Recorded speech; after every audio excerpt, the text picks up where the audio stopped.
incredible game that I just don't have words to explain about this game. Of course, we're not responsible for any kind of a heart, anxiety, or panic attack when you see this game because we have the incredible, super, beyond any belief, the Super Rain Warriors, the Halifax Rainmen, in an incredible clash against the super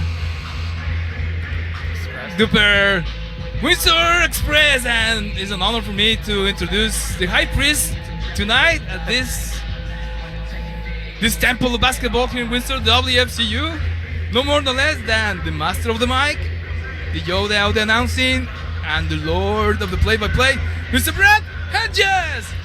Thank you for that wonderful introduction, Alex, and welcome everyone to the WFCU Center. My name is Brett Hedges alongside Mitch Kobe K. We have the distinct honor and pleasure of calling Game 1 of the NBL Canada Finals for 2015 between the Halifax Rainmen and the Windsor Express. We'd like to thank you for joining us here on Knockstrom.tv, the home of the Windsor Express, and for joining us earlier for the NBL Canada pregame. And during that pregame, Mitch, we talked about many things that are going to be important in this series, but the main thing that we talked about is the matchup between Quinnell Brown and Kevin Young.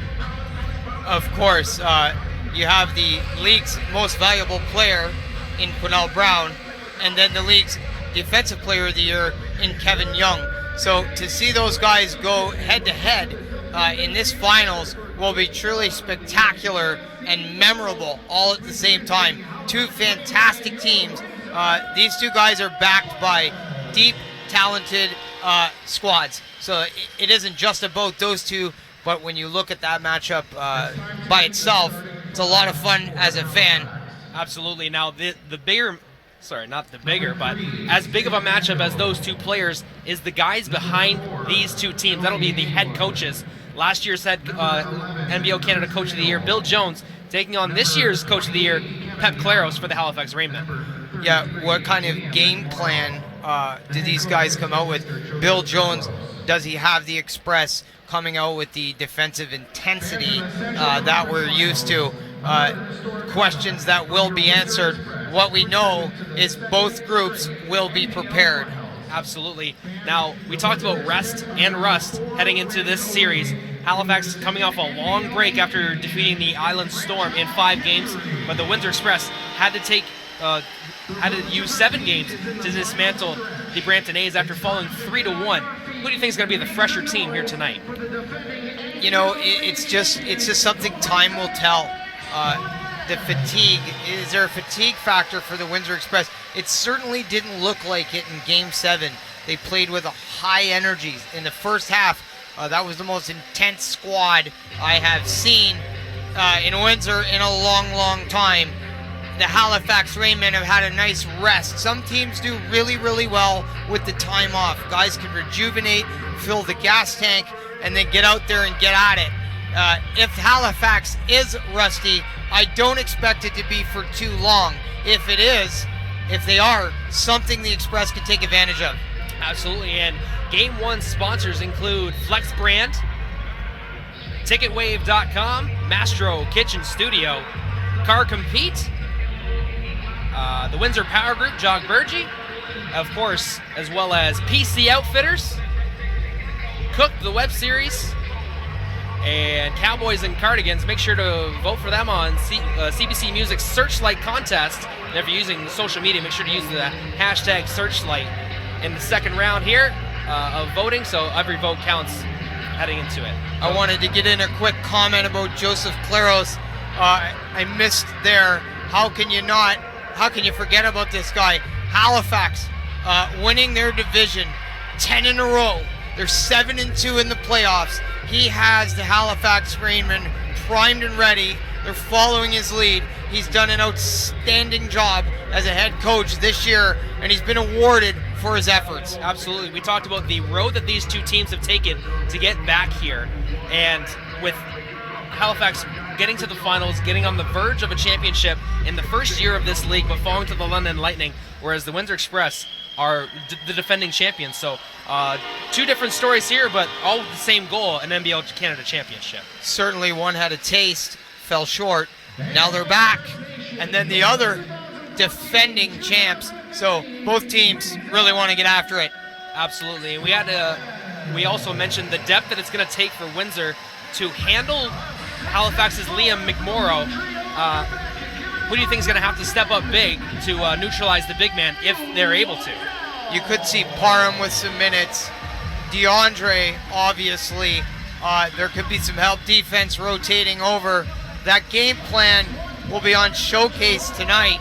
I don't know what it is. You don't know what it is. But we know Coach Bill Jones will have something up his sleeve. Absolutely, and so will these players. Now coming to the court, Kevin Loisel from Montreal, Quebec was introduced. Now coming up is Josh Collins from Toronto, Ontario. He's a University of Windsor product under the tutelage of head coach Chris Oliver. Left the program as the program's leader in assists in a career. Also now coming to the court is Tim Parham, the guy that we just talked about. Was acquired from Halifax earlier this year, and he's played a nice depth role for this team. One of 3 players, I believe, that came over from Halifax at some point when all Brown and DeAndre Thomas, the other, I believe. Jamal McQueen, also a Canadian on this team, another product out of the University of Windsor, showing some depth from the 11 and 12 spot. Jamal McQueen saw some minutes in Game 7, knocked down a couple shots, so his confidence is high. But the guy who rises sky high is Captain Kirk Williams Jr., a guy who makes tremendous effort plays for the Express. Great on the defensive end, plays well at the rim, high flyer, big threat off the bench. Absolutely, and of course Jamarcus Ellis, a guy we've talked about at length this season. What an influx of energy this guy has been off the bench, and what a multiple roles he can play. Certainly, he's done it all. Jamarcus Ellis been instrumental in this team getting back to the finals. He was one of the best players in the series against Brampton. Things don't always show up on the stat sheet that are reflective in the intangibles, and in the intangibles are the things that help you win championships. And the sharpshooter Ryan Anderson was introduced right after Jamarcus Ellis, and his skill set cannot be ignored, Mitch. No, not at all. He's also delivered for the Express coming over this season.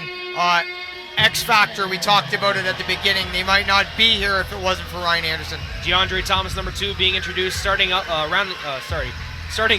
with the starting 5 for the Windsor Express. Obviously a huge piece of this team the last 3 years, and looking to be a steadfast in this one as well. Tony Bennett making his way to the court as well, and we've talked about him at length this year.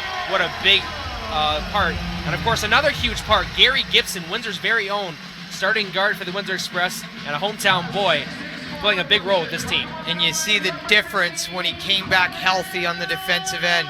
One of the best rebounders, the backcourt of the NBL. Gary Gibson has been really effective, certainly in the last few games of the series against the A's. Now, we call him QB, but the rest of the league calls him MVP. Quinnell Brown was recently named the league's most valuable player after he averaged 20 points, 7 rebounds, and almost 4 assists per game in 30 regular season contests. QB has been phenomenal this season. And let's talk real quick about the 24 points, 5.8 rebounds, and 4.9 assists in the playoffs. Absolutely, and of course, they're rounding out the starting 5, Chris Commons, team captain, and a guy that we have not had a lack of words to say about. Chris Commons, a huge part of this team, and a huge performance from him in the later games of the series against Brampton. Deadly from the three-point line, plethora of moves down on the post. Chris Commons stepped up when the team needed him the most. Absolutely. We're going to set up our national anthem, sang by little Ava Edsel. We're going to step back for a few seconds here on Knoxstrom.tv, the home of the Windsor Express. Quinnell becomes the first player in the history of Windsor Express franchise to be named League MVP. The 6'6" Chicago native was a leader for the Express this season, leading them to the best regular season record in the NBL for the second year in a row. Brown averaged 20.2 points, 7.1 rebounds, and 3.4 assists per game in the regular season contest. Windsor Express, give it up for number 15, Quinnell Brown.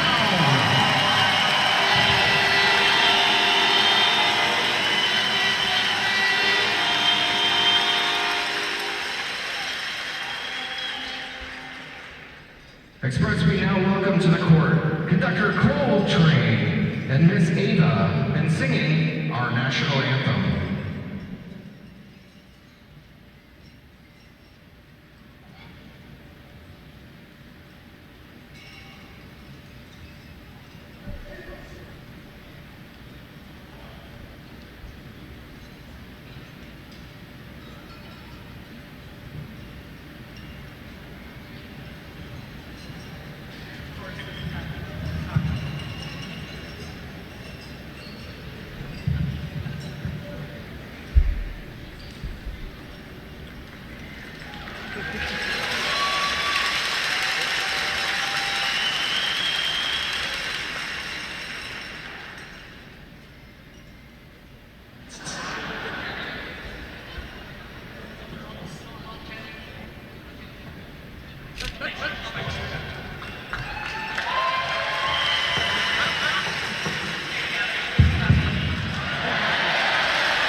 What a wonderful job by little Ava Etzel after a few technical difficulties. Staying tough, staying in the key, bumping uglies, and getting it done for the national anthem. What a wonderful job. And she's been a little bit of a good luck charm for the Windsor Express over the last 2 years. She had, and she kind of tapped the top of that thing like this thing better work this time with authority. Absolutely. Now, we've been talking about this for a few days now. The series and how everything's going to go. Game 1 is moments away. Mitch, what do you think are going to be some of the keys of today's game? I think Windsor's shooters need to be on display. The Halifax Rainmen are a really big, strong team. I think Halifax on the other end is going to want to establish an inside presence and help Windsor, get Windsor's defense to concentrate on the inside, so then they can move out and hit the shooters. So an inside-out game for the Halifax Rainmen. Both teams dire straits to get out of here with a victory. So it'll be interesting to see out of the gate what happens. Absolutely. 5 players 6'8" or taller for the Halifax Rainmen. So that size is definitely something that they're going to use to their advantage. I'd like to thank you for joining us here on Knockstrom.tv, the home of the Windsor Express, for our broadcast of NBL Canada Finals basketball at the WFCU Center. The Halifax Rainmen and Windsor Express moments away from tipping off Game 1. You see 6'8" DeAndre on the court, McMorrow standing at 7'2". It'll be a really interesting matchup.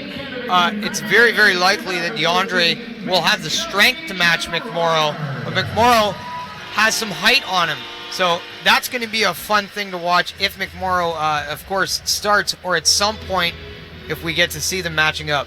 Absolutely. Our ceremonial game opening tip is brought to you by Miss Teen United Nations, Chelsea Gerard. She is a St. Joseph's High School student here in Windsor. and I had a pleasure of meeting her the other day at the Run for Rocky 5K down at the Dieppe Gardens on the Windsor's riverfront, helping support Gay Straight Alliances. And she's got quite the plethora of platforms, anti-bullying being one of them. So big shout out to Chelsea Gerard for being here at the Windsor Express game, and lots of local celebrities here as well. A nice crowd here at the WSU Center, Mitch. I'm here. I'm a bit of a local celebrity, Brett. Of course. And it is a beautiful crowd. Everybody amped and hyped as the NBL finals have officially kicked off. Windsor wins the opening tip, and they go into the half-court set right away. Commons hands it off to Bennett.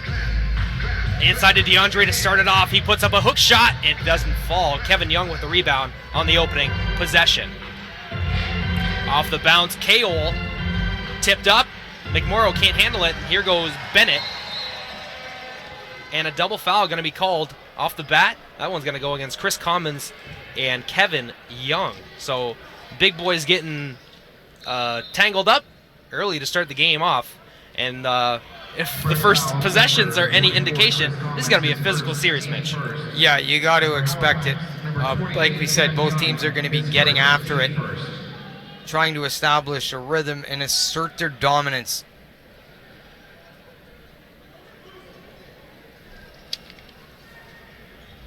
Everything getting cleared up.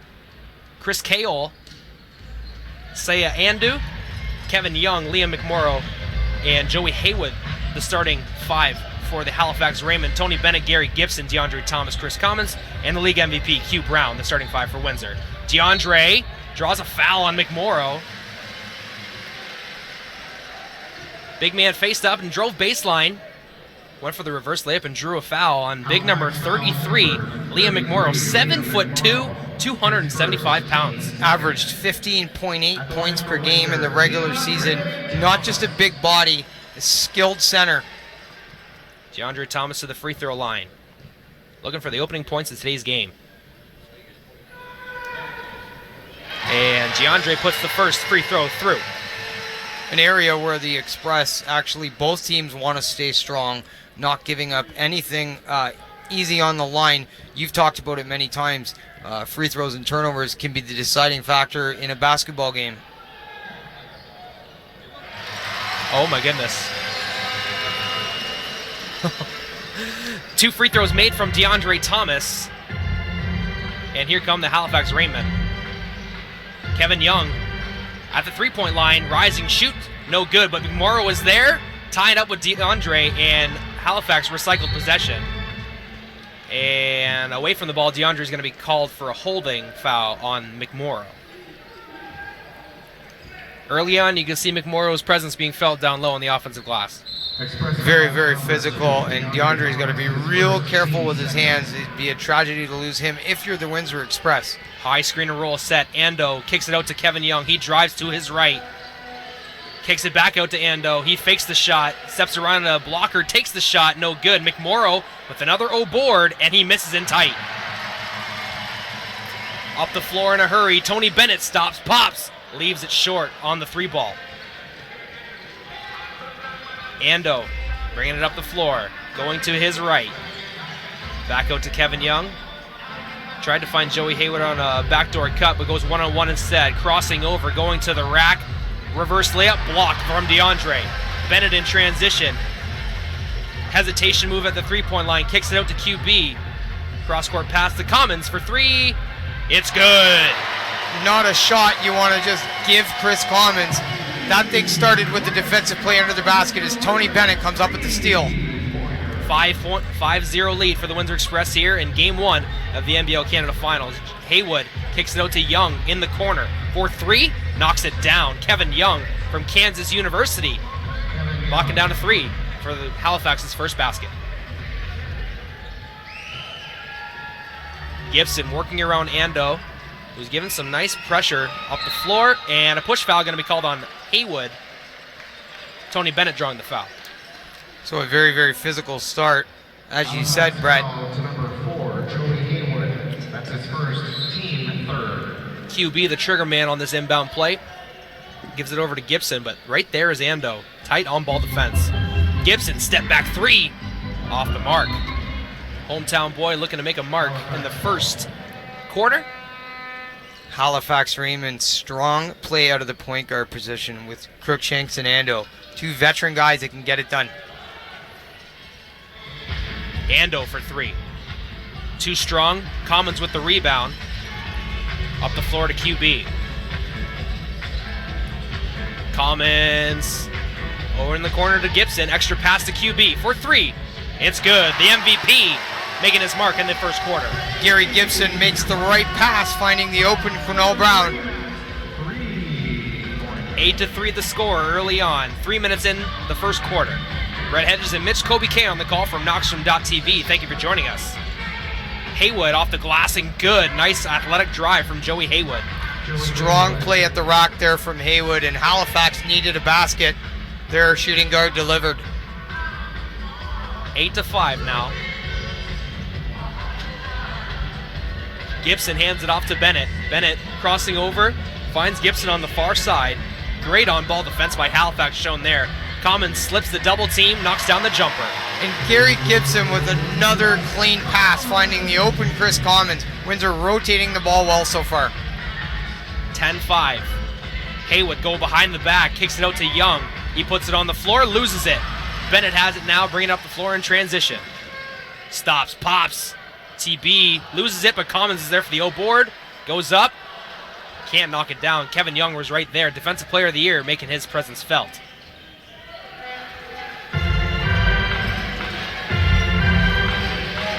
Ando hands it off to Haywood. No one there. He drives, gets and draws a foul on DeAndre. That's two on Dre early on. We talked about the rest for the Halifax Rainmen, and would that be a factor? We see a little bit of rust early on as Young with a couple turnovers. I'm sure once these guys heat up, though, Windsor will absolutely have their hands full. Absolutely. Kevin Loisel checking in for DeAndre. 6 personal fouls allotted for each player. DeAndre with 2 early. Haywood at the line for 2.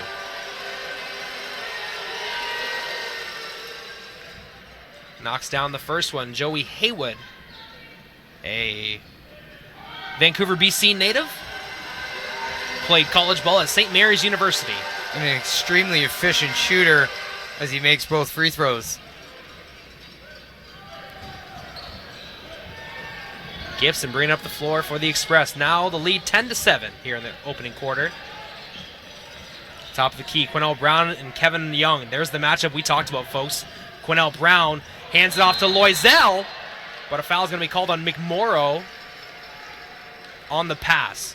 Tight defense there by Young. Quinell Brown able to get a step on him. McMorrow, imagine having a 275-pound giant come down on your back. That's his second, team fourth. 2 early fouls for McMorrow here in the first quarter. Quinell, the trigger man, finds Bennett. Extra pass to Commons. Can't knock down the jumper. Bennett was there, but McMorrow rips it away, and here comes Kevin Young in transition. Hands it off to Kayol.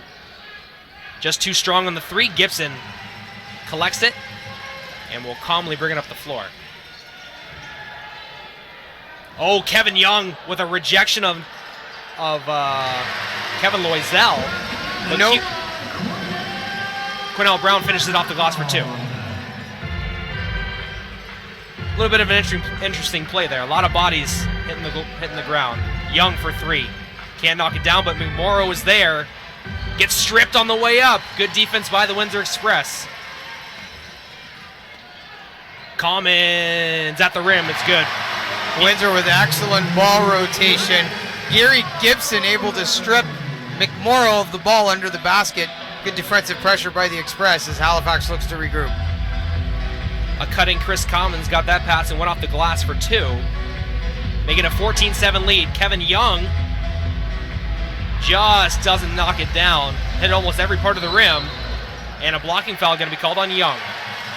Gary Gibson with another defensive stop there and a rebound as Kevin Young picks up another foul. That will be 2 on Young, I believe. Wait for the announcement. That is his second. And that's one of those bang-bang plays that you see all the time. And If you're the defense, you don't like it, but if you're the offense and you get the charge call, you don't like it either. Yeah, it's a moving foul. There's not much you can do. Bodies collide. Anderson checking into the game now as Gary Gibson checks out. Chris Commons working against Chris Cale, backing him down into the middle of the key.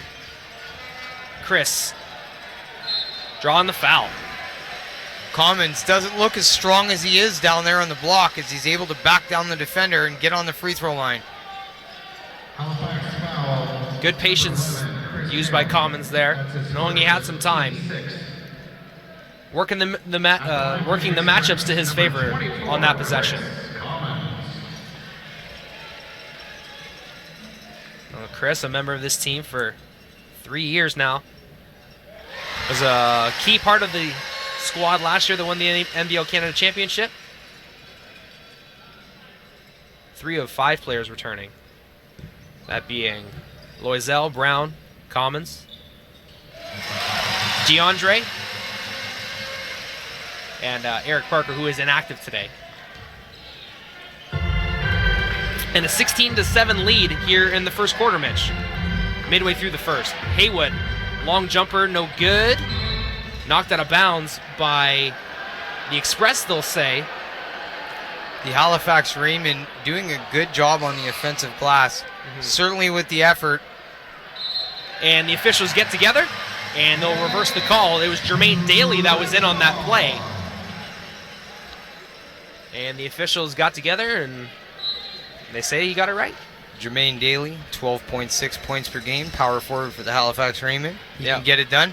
Absolutely. Pedro Foster checking into the game, as well as Tyrone Watson for the Halifax Rainmen. And Watson, a Hamilton native, so not too far from Windsor, about a 4-hour drive. Watson, another guy that scores in double digits for the Halifax Rainmen in the regular season. Fall-away jumper. Klingscales at the point. Cale on the near wing, mid-range jumper, can't get it to fall. Loisel with the rebound, and he brings it up to QB in a hurry. QB spins, nearly loses it, but gets it back, and draws a foul on Klingscales. And a technical foul being called on Pep Claros of the Halifax Rainmen. Obviously saw something he didn't like, Mitch. Quinnell Brown having to use some coordination to keep a hold of that basketball. And I believe Claros is arguing that a forearm shiver was being used. So the original foul is going to be called on Klingscales. That's for the contact on the arm.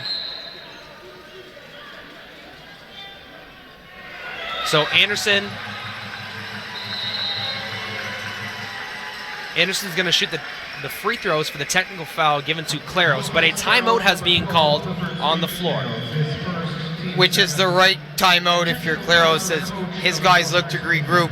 We're probably seeing some rust from the layoff, and getting these guys together now and coming up with whatever he needs to come up with to get them some intensity, to come out with some intensity and match the Windsor Express, who look like they're on fresh legs. Yes, absolutely. 16-7 lead here early going for the Windsor Express. And of course, Game 1 sponsors include theTakeaway.com, Mastro Kitchen Studio, Car Compete, Windsor Power Group, Jock Burgie, as well as Flex Brand exclusive clothing. And then, of course, Cooked, the web series, and of course, Windsor's very own Cowboys and Cardigans trying to advance past the second round of CBC Music Searchlight Contest. Make sure to visit cbc.ca to vote for them, and wish them the best of luck.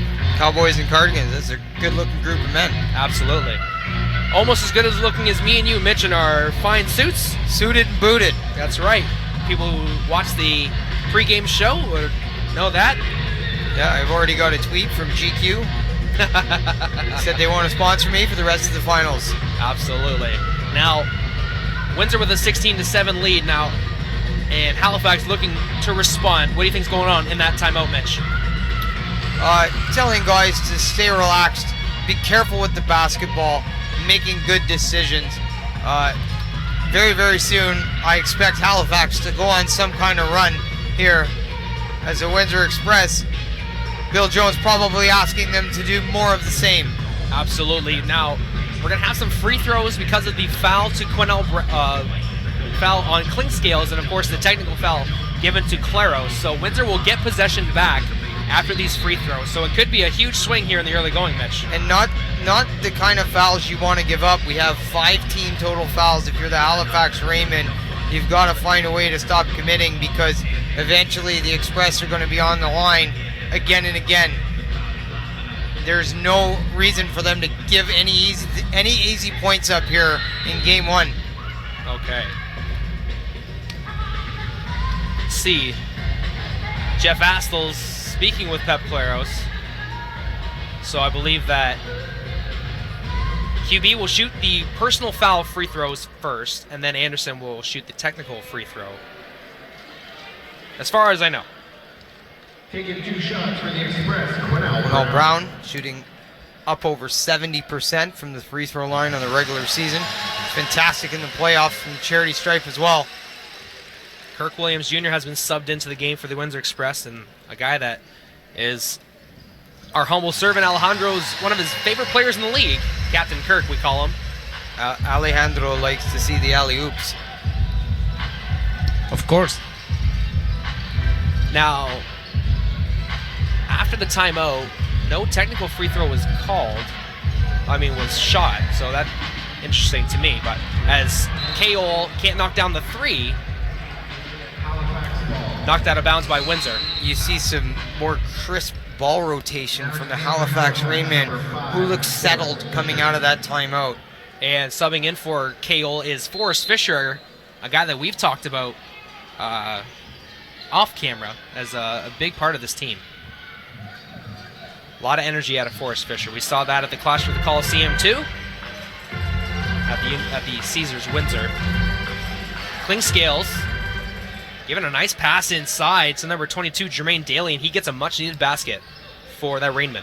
Showing off some premier passing, Clifford Klingscales. Bennett over to Anderson, finding Quinnell Brown on the cut. Good defense from the Halifax Rainmen. Saw Tyrone Watson intercept a Kevin Loisel pass, but he stepped out of bounds, so it'll be Windsor Express basketball. But Watson stopping probably what would have been an easy basket for Windsor. Loisel going the other way, away from the defense, off the glass, no good. In the hands of Klingscales. He nearly loses it, but gets it back. Gets a high screen from Daly, stops at the top of the key, resets. High screen from Watson, no, he pulls it back out, going one-on-one with Williams, going to his left. Pass out to Foster, back to Klingscales. 3 seconds on the shot clock.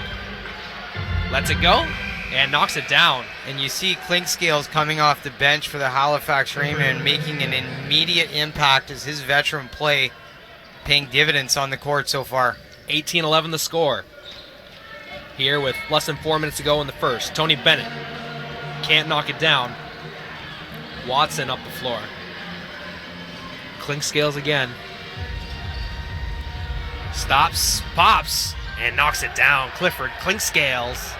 Too much space there if you're the Windsor Express, as Klingscales gets a clean look from the 3-point line and buries it. 5 straight points from Clifford Klingscales makes it a 4-point game. Bennett driving to his right, draws a foul. No continuation, says the official, Ross Isley. Halifax foul to number 12, Clifford Klingscales. That's his first. So TB will go to the free throw line. And 6, I believe, on the team? I believe so, yeah. So we'll be shooting free throws for the rest of the quarter. So Halifax not wanting to give Windsor anything easy here. It's going to be tough because they're a physical team. Refs calling a tight game. They're going to have to find some composure and a way to stop the Express. Bennett makes the first free throw.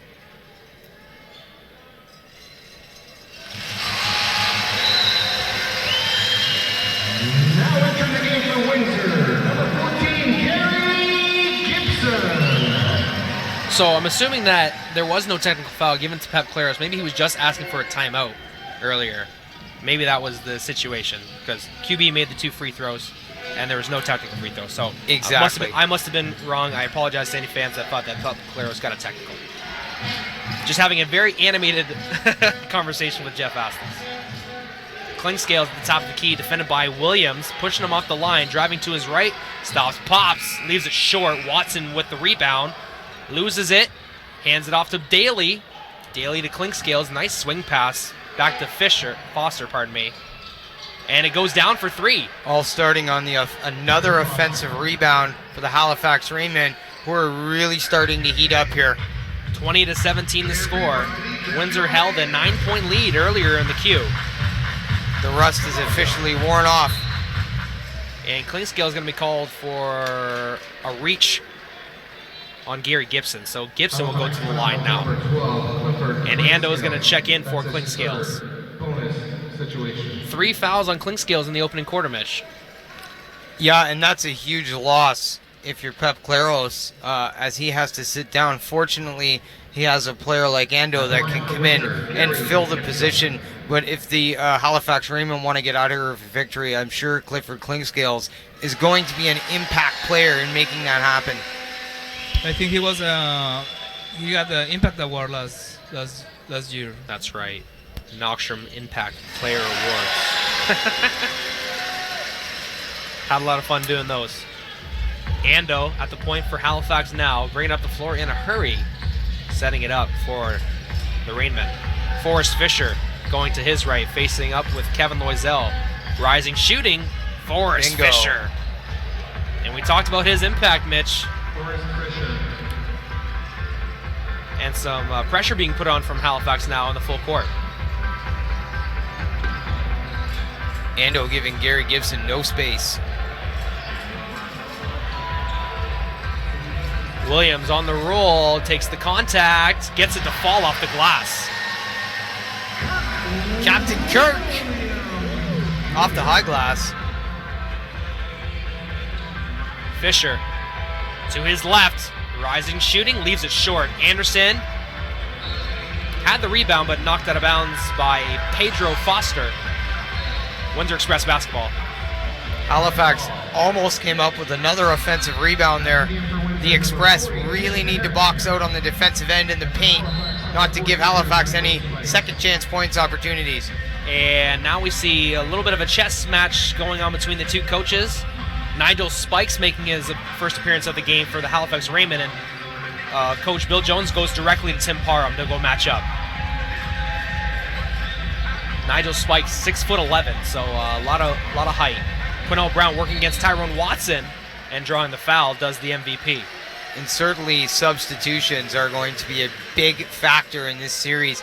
Making the right ones, finding the right matchups, and injecting the right player when the respective teams need energy. A chess match is a great way to describe what we're seeing here with two outstanding coaches. Two outstanding coaches for two outstanding teams. The NBL Canada showcasing some wonderful talent. The Halifax Rainmen continuing to put the Windsor Express on the free throw line as Windsor hits again. Quinnell Brown with both. So the Express very hot from the free throw line tonight. 26-20 the score. A minute 20 to go here in the first quarter on Knockstrom.tv. Thank you for joining us. Brett Hedges and Mitch Kobe K on the call. Forrest Fisher on the perimeter, defended by Anderson. Tried to get Anderson in the air. He turns it over. Gibson back to Anderson. Gets a bump. Going to his left, and an offensive foul called on 44. Fans don't like it. Questioning, was Ando's feet planted? Doesn't matter, referee's call. And a turnover for the Windsor Express.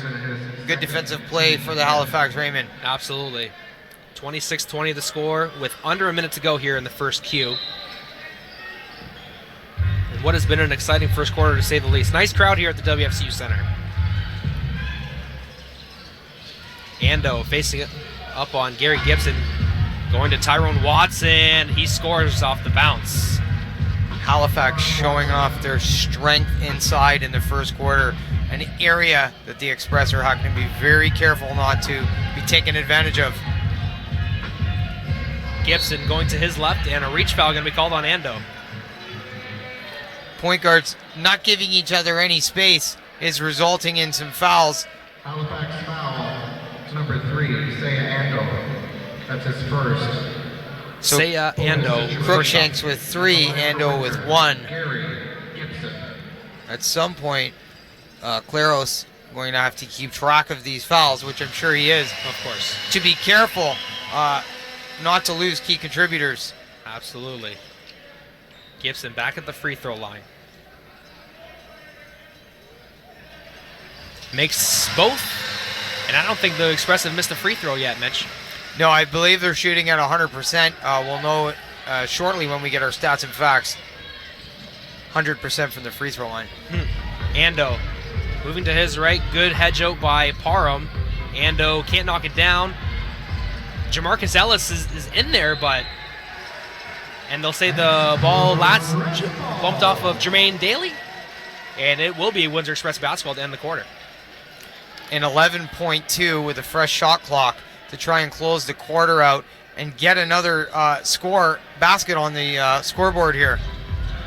QB facing up on Tyrone Watson. Shaking off the high screen.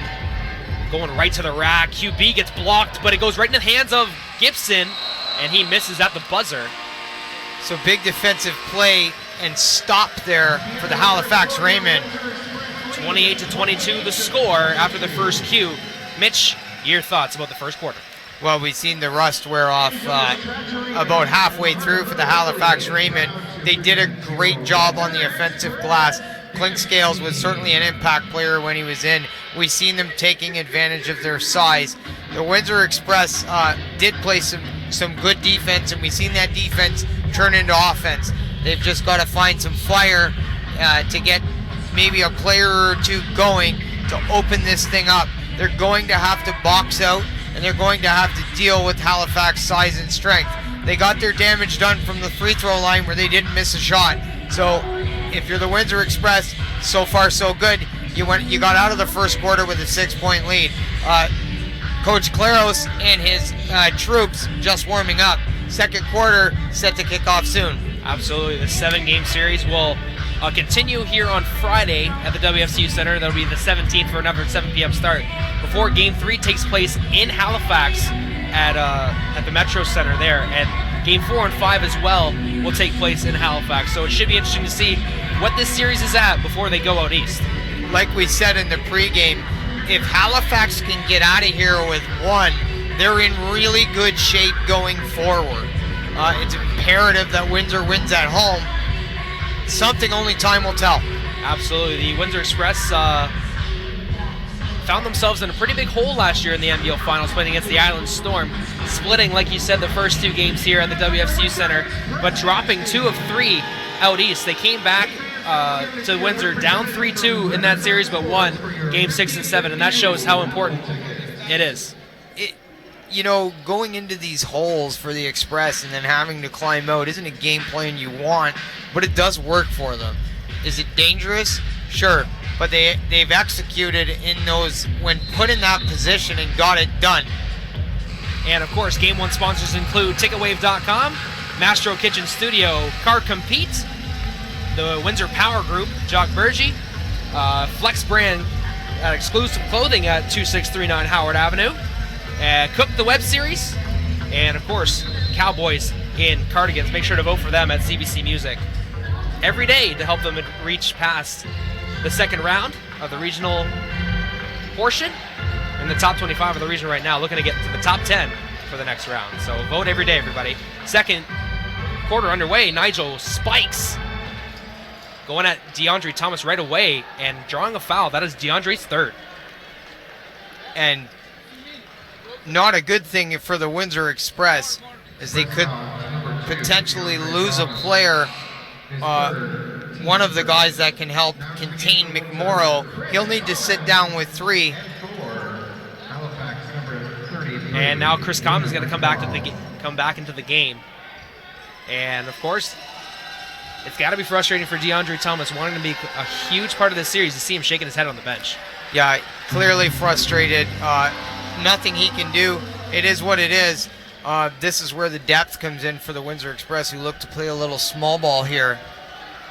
And Nigel Spikes misses the first free throw. So 7'2" Liam McMorrow in the game right now, and 6'11" Nigel Spikes. So, and you see Kirk Williams boxing out and drawing a foul on McMorrow. So several fouls on key players for both sides. Kirk Williams Jr., that's an important foul to draw if you're Captain Kirk. Absolutely. Windsor back at the helm. And 2 missed free throws from Nigel Spikes as well. So a missed opportunity from Halifax there. Commons for 3 off the beautiful give from Bennett. But there's an effort play by Jamarcus Ellis to get an offensive board and a recycled possession. We talked about his importance. Jamarcus Ellis going one-on-one with Liam McMorrow now. And an illegal screen set by Commons. And Jamarcus Ellis' effort was why the Express were able to get the ball back there. And receiving our first quarter stats from our stats man, Ken Miller. Thank you very much for your help. Windsor with the basketball underneath the Halifax net. So, pardon me, a foul is going to be called not on Windsor on that play. Did not hear who the foul was against, but it is not for Windsor. Oh, and Williams to the rack, but he gets fouled in the process, looking to slam it home. Gets fouled by Liam McMorrow. So that's 2 big possessions in the opening minute for Windsor, drawing fouls on McMorrow. Lots of fouls, disrupting pace of play. This is something that both teams need to deal with. And that is Liam McMorrow's 4th foul in the first half. Kirk Williams Jr. McMorrow, a big reason why the Halifax Rainmen had 8 offensive rebounds in the first half. First quarter, pardon me. That's a huge number. It is. They had 14 total rebounds to Windsor's 9, so Williams misses the 2 free throws, but McMorrow has 4 here in the first half, so he's got to be careful. He's being still kept in the game, as well as Nigel Spikes. So, and Gary Gibson's going to be called for a reach-in foul on Spikes. Foul City. We talked about depth for the Halifax Rainmen. They've seen 7 different players score in the first quarter, so they're showing off a little bit of that. It was Chris Commons leading scorer for the Windsor Express with 9 points. He also has 3 boards. Ando at the helm, going to his right, looking for a matchup. Daly knocks down a looks to knock down a jumper, but a basket. Sorry, a foul is called. A double foul is called. That one going against Tyrone Watson of the Halifax Rainmen and number 4, Jamarcus Ellis of the Windsor Express. So lots of stoppages in play, a little bit frustrating for the players. No kidding. Something they've got to deal with and cope.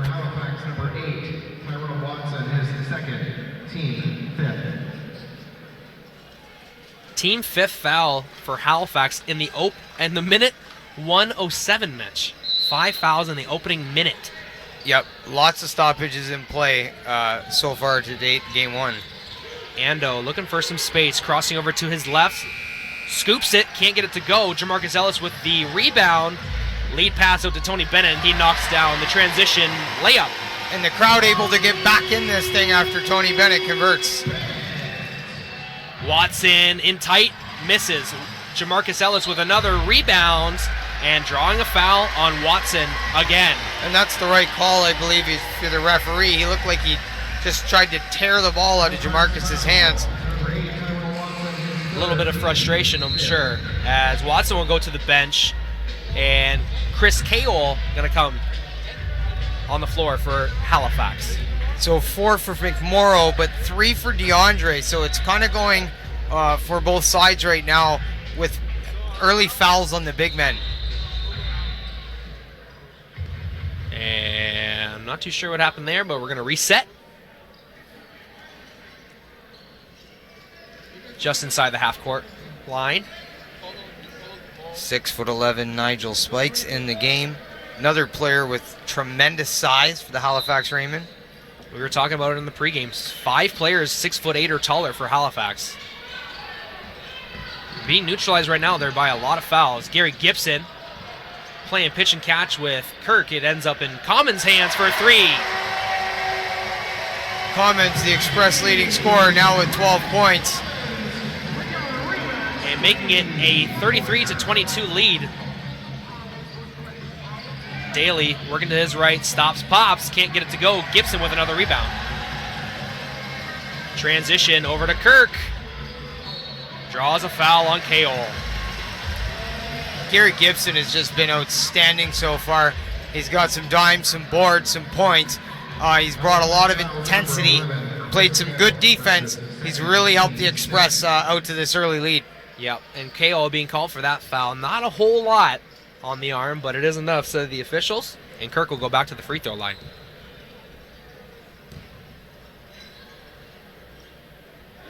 Williams, after missing his first 2 free throws, knocks down his 3rd attempt. So you were talking about the Express. You were wondering if they went 100% from the free throw line in the first quarter, and they did, 14 for 14. That's a huge number. But the Halifax Rainmen also went 2 for 2. They were 100% themselves.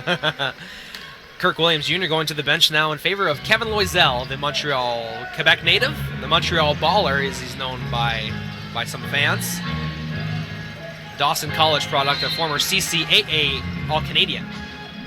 And a foul called away from the ball on Tony Bennett. So that'll stop the clock once again, and Halifax will reset from the far sideline. And of course, DJ Thor, our home court DJ, putting on some good beats here. Some Jackson 5 in the second quarter, getting the crowd into it. K.O. crossing over to his right, driving baseline, is blocked from behind by Jamarcus Ellis, and that'll be Halifax basketball with 6 seconds on the shot clock, Mitch. And a great play, defensive play by Jamarcus Ellis. Haywood inbounds it to K.O. He goes off the bounce, scoops, can't score. Loisel with the rebound. And he brings up the floor himself. He can do that. Kevin Loisel, great transition. Trying to draw a foul, nothing doing. Haywood going up the floor in a hurry. Leaves it for Daly. Back to Haywood now. They're going inside to Nigel Spikes. And he goes off the glass and good. And Loisel is going to be called for a foul. Basket counts. Nigel Spikes showing off some moves down there on the left block, able to finish off the backboard, get to the free throw line.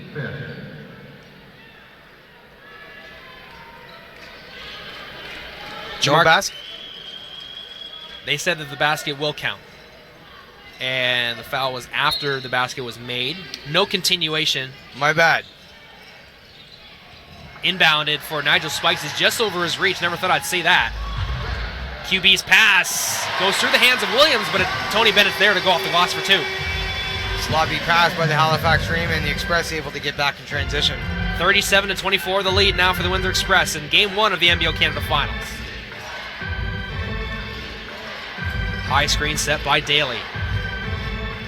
Haywood went to go off the glass, but there's Daly with the offensive putback. With the gingerly tip in. Beautiful. Gotta love it when these guys play above the rim. Commons gets a pass from Gibson. Goes off the glass. No good.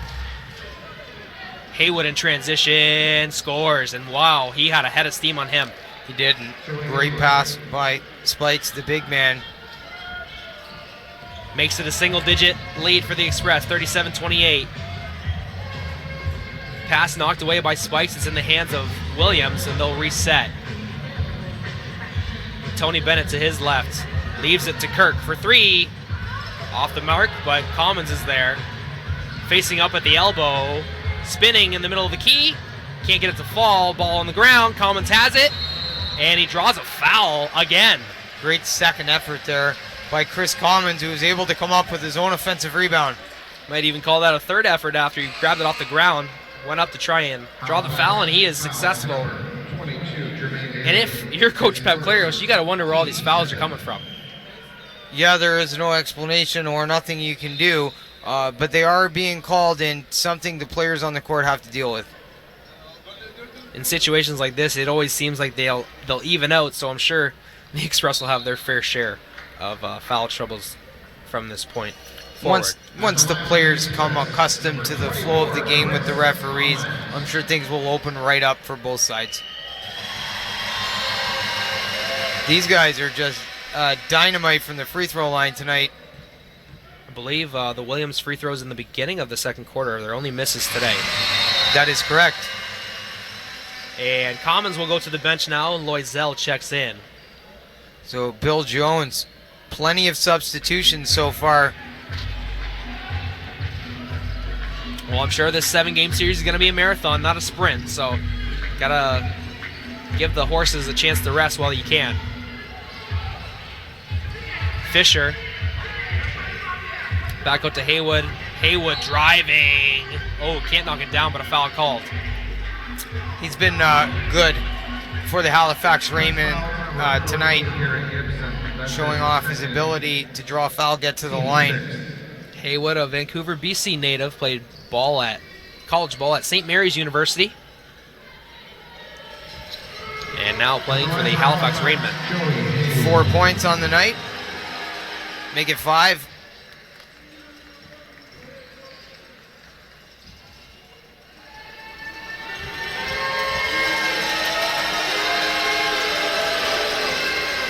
Haywood knocks both down and makes it a 9-point game once again. 7:23 remaining in the second quarter here in Game 1 of the NBL Canada Finals. Brett Hedges and Mitch Kobe K on the call. Thank you for joining us. High screen set by Kirk Williams for QB. Shovel pass over to Kirk. He backs it out. Now they're going inside.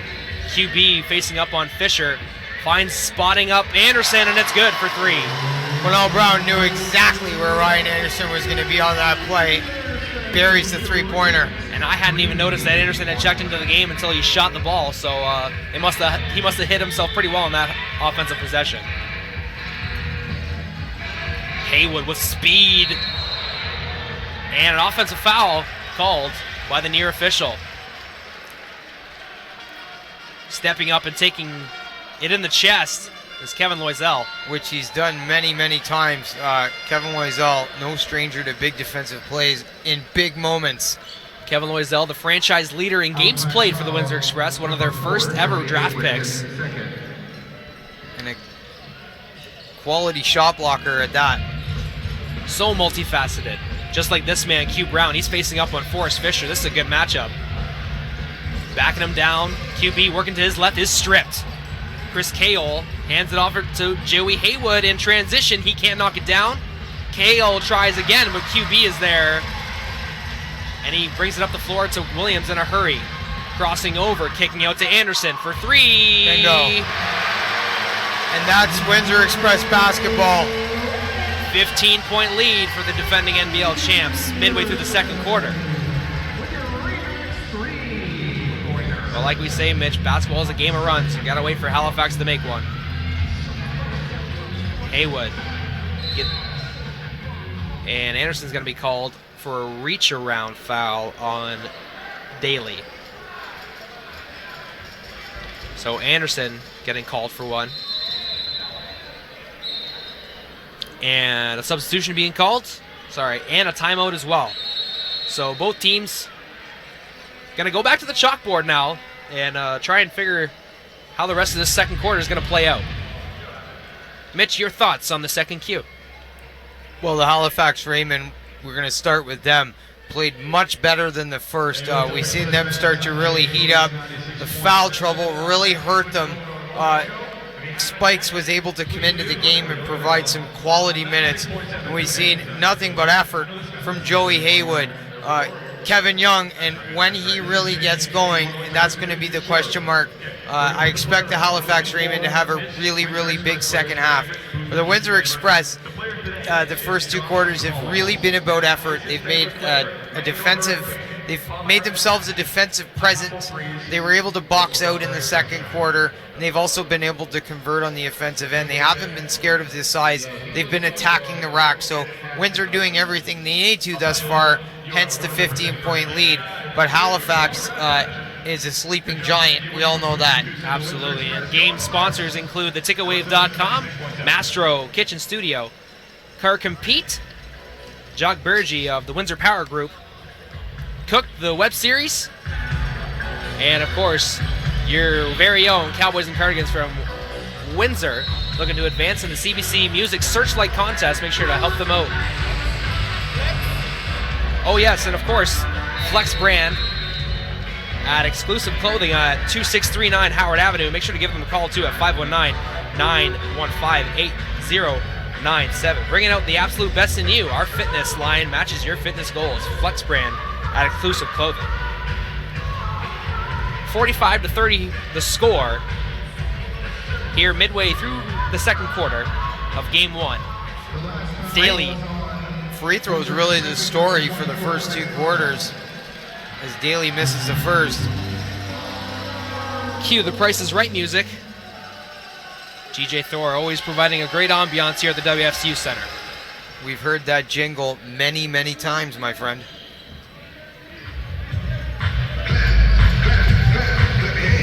Gibson at the helm, finds Q Brown at the elbow. He turns, shoots, can't get it to fall. Daly with the rebound. Ando over to Kaol, off the glass and good. Chris Kaol. Basket's good. Beautiful drive and finish from Kaol, who is no stranger to the Windsor Express. He was a member of the Island Storm last year who fell to the Express in 7 games of the NBL Finals last year. I'm impressed with his finesse play to go alongside a guy that is 6'8". He can shoot, he can get to the rack. He's a quality basketball player for the Halifax Rainmen. Kaol misses the free throw, makes it a 45-33 game, but Ando steals it from Gibson. And Gibson's going to be called for an intentional foul. Ando D'ing up Gary Gibson with the intensity tonight. That's usually the other way around. We see Gary Gibson with the stellar on-the-ball defense, but Ando just such a quality two-way guard for the Halifax Rainmen. Seiya Ando from Tokyo, Japan. So because of the intentional foul, Halifax is going to have possession after the free throws. And a chance to cut it to single-digit leads in a best-case scenario. Makes the first.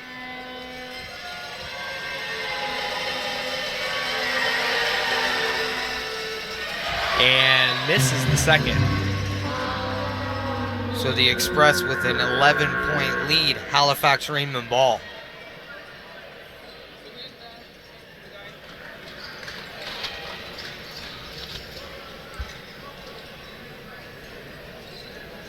So Halifax taking possession.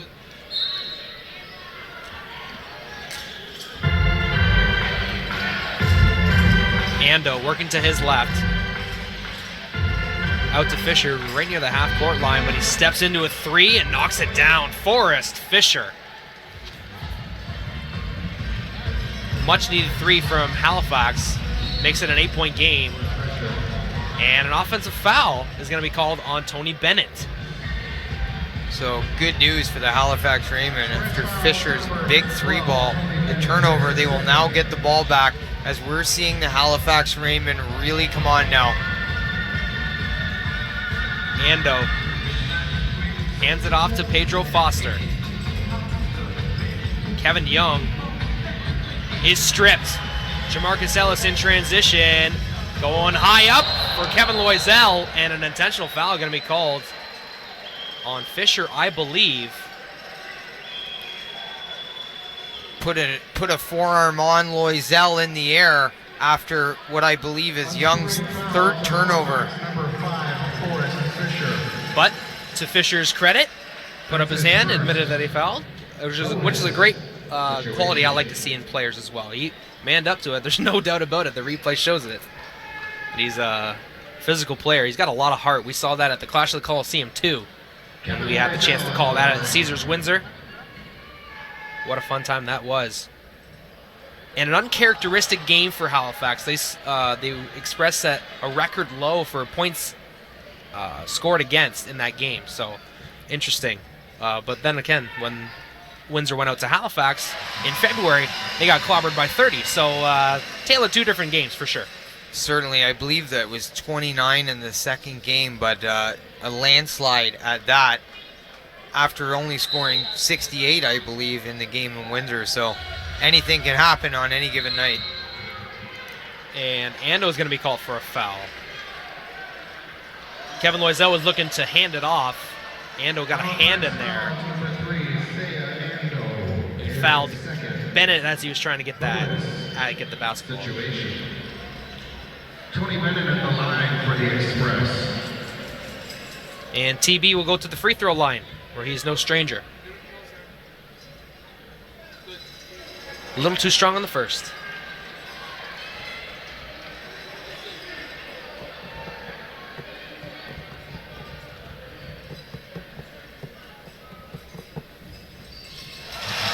TB splits, makes it a 10-point game.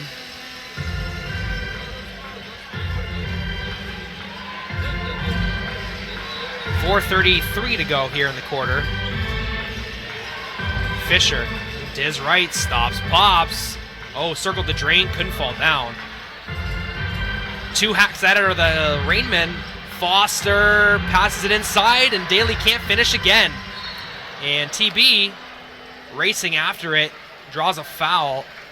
And what great hustle and heart you just seen on that series of plays right there. The potential at Halifax coming up with another offensive rebound, and Tony Bennett was not having it. There you see Halifax starting to dominate again on the boards inside, controlling things until it comes down to the express effort, and that's why they were able to get the ball back. Bennett back to the free throw line. Knocks down the first.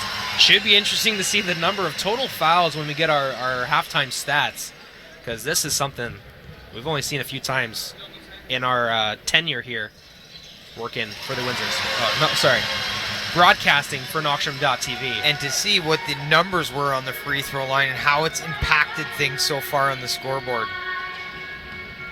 Ando finds Young on the far side. Blocked inside is Daly. Second time he's blocked again. I think the second one was Jamarcus, but it ends up in Halifax's hands. Ando, wide open 3, knocks it down. He had a good look there and all day to shoot. That makes it a 9-point game. Less than 4 minutes to go here in the second. Bennett for 3. Boom. No. Just off the mark. Looked like it was going to drop. 3:30 left. Express up by 9. Foster, high screen from Daly. Gets a second from Young. No one home, off the glass and good. Pedro Foster. Takes it around the corner. Nice finish on the right side.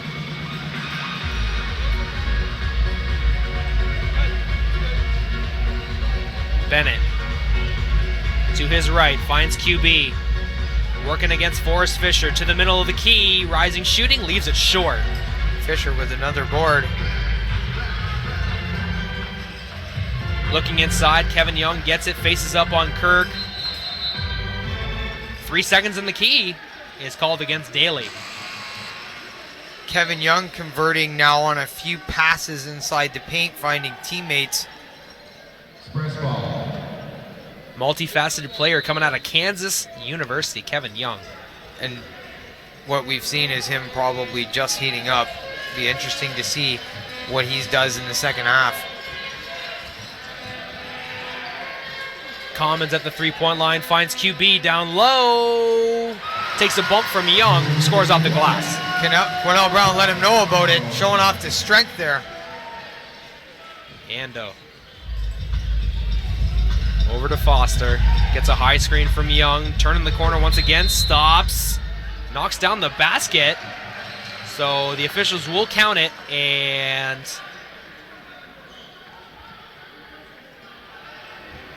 it's going to be a foul. Hold on. Wait for the announcement so I can get it right.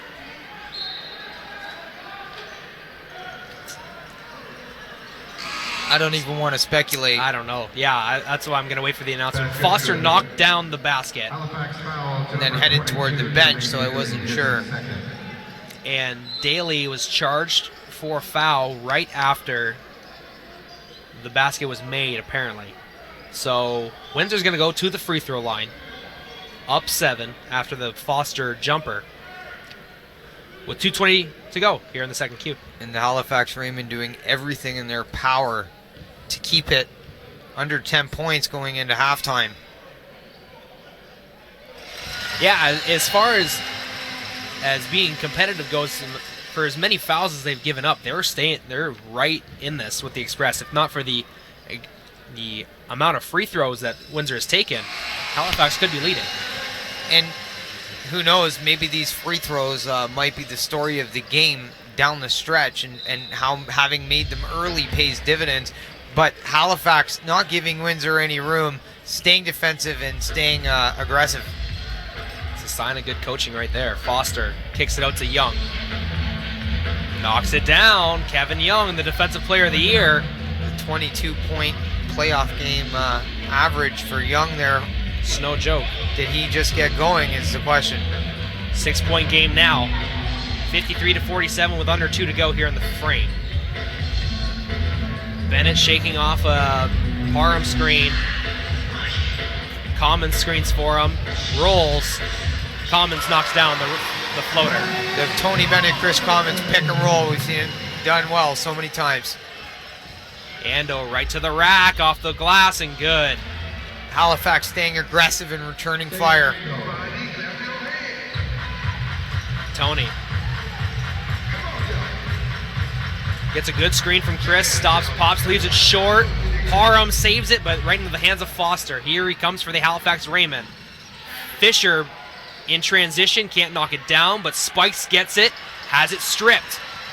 Bennett in transition, to his left, leaves it for Q. Can't knock down the alley-oop. And Young in transition now. Offensive foul. No basket. And a great play by Jamarcus Ellis, who slides over to get his feet planted. Kevin Young was in motion and couldn't stop himself. And now the rookie Jamal McQueen getting some time here in the first half. Number 22 coming in for Jamarcus Ellis, who just took that big bump from Young. Who will take his seat with 3 fouls is Kevin Young, the NBL Defensive Player of the Year. Interesting first half to say the least, but an exciting one at that. Bennett finds QB on the roll, loses it, gets it back. No, Forrest Fisher in transition will lay it up. And almost a Keystone Cop routine. Everyone's falling down. QB fell down. Chris Cahill fell down, but it all leads up to a basket and a 4-point difference. Halifax closing the gap here in the second quarter. Bennett hands it off to Commons. He's spinning at the top of the key. One-on-one with Cahill. Pops it loose. Drives baseline. Tipped up. Nigel Spikes gets it. Gives it over to Foster. And he can't knock it down in transition. Parham gives it out to Bennett with 4 seconds. He rises and shoots. Knocks it down from 3. Mr. 40 plus. Names earned, not given. And that's the guy, when it's crunch time and you need a big basket, you call on as they head to the tunnel to close out the half. 58-51. Bennett made a nice effort. He knew how much time he had, crossed over right before the 3-point line, and nothing but net. That ends the half. We'll take a 15, and we'll have 15 minutes to talk about how much phenomenal basketball we had. But first and foremost, Mitch, your thoughts on the opening half of the NBL Finals. Well, the Halifax Rainmen came on real strong in the second half and closed the gap to 4 points when Bennett was able to make a big basket. So this thing is likely going to be competitive right down to the stretch. Windsor has to continue to bring energy and make an effort on each and every position because Halifax is so strong and so big. Guys like Cahill and Ando, Clinkscales when he was in the game, these guys were fantastic. We've seen Kevin Young hit a big 3-pointer. He has the early fouls and turnovers, but I expect him to have a big second half. Halifax is down to play here in Windsor, and after a tough first half with the fouls, these guys are ready to come out for the third and fourth quarter and close this thing out. We'll have to see what happens. And we'll have our stats and facts period at the end of halftime, right before the third quarter. But right now, we'd like to thank our Game 1 sponsors here. Brought to you by theticketwave.com. Get your event tickets for all live concerts and sports at 720 OLED or visit www.theticketwave.com or call 519-997-2845. That's theticketwave.com. Mastro Kitchen Studio with over 28 years experience in cabinetry design at national and international levels. If you're in the process of renovating your kitchen and bath or need cabinetry for your new home, visit Mastro Kitchen Studio located at 2863 Howard Avenue in Windsor, Ontario. Car Compete harnesses the power of the internet to your fingertips when shopping online for used vehicles. Car Compete brings the dealership to you in the comfort of your own home in one easy-to-use website. Take Car Compete for a spin today. Pay less for your next vehicle and save time and hassle. The Windsor Power Group. Jacques Bergy loves to coach, connect, and create. The Windsor Power Group will help you dream big, set goals, and take action. Discover your power. Visit www.windsorpowergroup.com. Or for more information, contact Jacques Bergy at 226-350-0939. Flex Brand, bringing out the absolute best in you. Our fitness line matches your fitness goals.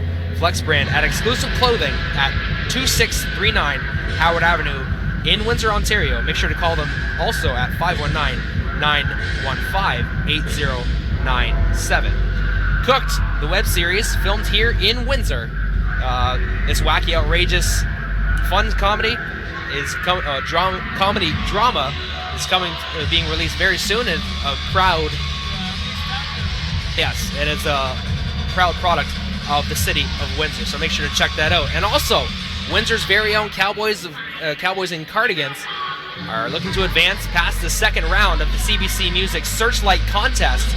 Make sure to visit that website every single day to vote for them. Total number of votes determines the top 10 in the region, and of course, and from there on, and so forth. So make sure to visit Cowboys and Cardigans, and if you got a second, check them out on YouTube as well. And of course, the National North America Basketball Association 5K run and walk with the Bridgians. It'll be a time run event, and it takes place Sunday, May 24th at 11 p.m. to 4 p.m. And that's going to be at Sandpoint Beach in the east end of Windsor. Make sure to register online at www.raceroster.com and visit email info@windsorbridgians.com for any more information. That event is proudly sponsored by Knockstrom.tv. So big shout out to our sponsors. Big thank you for all of your help today, and of course including PC Outfitters, computers, notebooks, tablets, and for friendly sales, service, and repairs. Make sure to visit them at 3181 Marintet Avenue, right behind Devonshire Mall in Windsor, Ontario, and call 519-969-0166. So big shout out to our sponsors today and for the NBL Canada Finals. We'll be back here for Game 2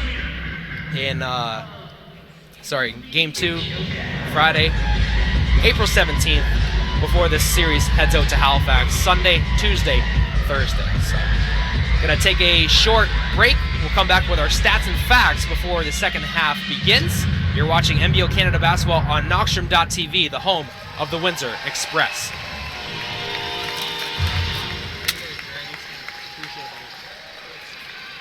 Ladies and gentlemen, give it up for TC's Dance Studio.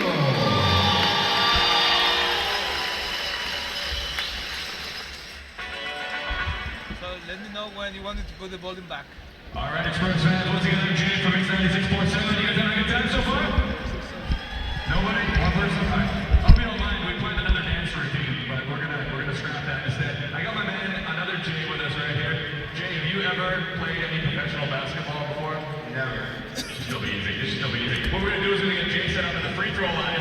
If he nails it, we're gonna get a prize courtesy of cash money. If he hits the three-pointer, he's gonna get another prize for cash money. And if he hits the half-court shot, he gets another prize for cash money. So let's hear it for Jay. Jay, let's give it up here. The free throw looks easy, doesn't it? But I don't know. Let's make some noise for Jay. See if he can create his first shot.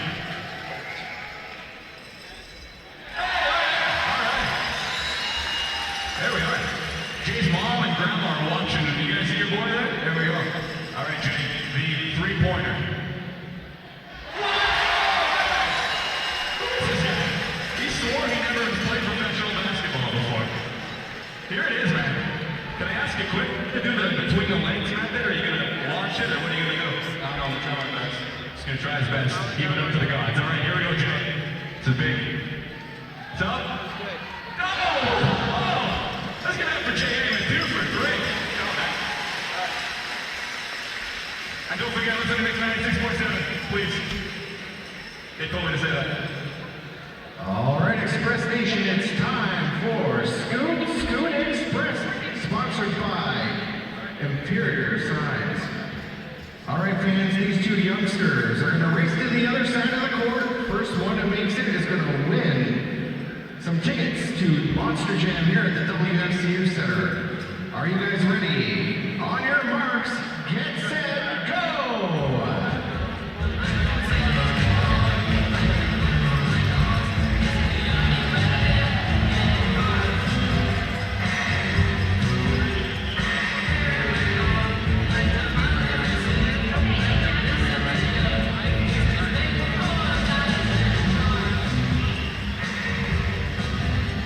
We have a winner, congratulations. The Windsor Express would like to thank some sponsors for their support of Windsor Express basketball. Allstate Insurance, Banner Bus Line, BMR Windsor Building Center, Culligan Water, Downtown Windsor Physics Accelerator, Holiday Inn Hotel and Suites Ambassador Bridge, Joseph's Farm Market, Kipping Tire and Automotive, the Serbian Center, Superior Signs and more, Tourism Windsor Essex Healy Island, Next Level Athletics, Windsor Athletic Therapy and Massage, Party Rental Company, Blackburn Radio. Make sure you listen to Mix 96.7, Windsor's Country 95.9, and something cool is coming to 100.7 FM this week.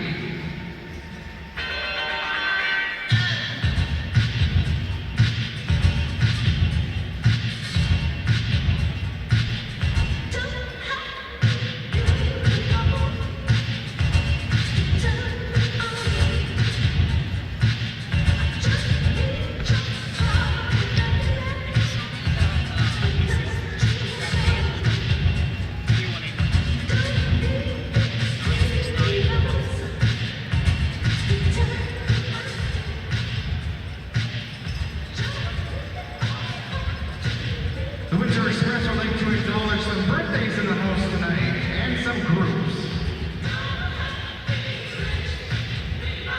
So guys, do you like the Happy birthday going out to Joe Brush, turning 12.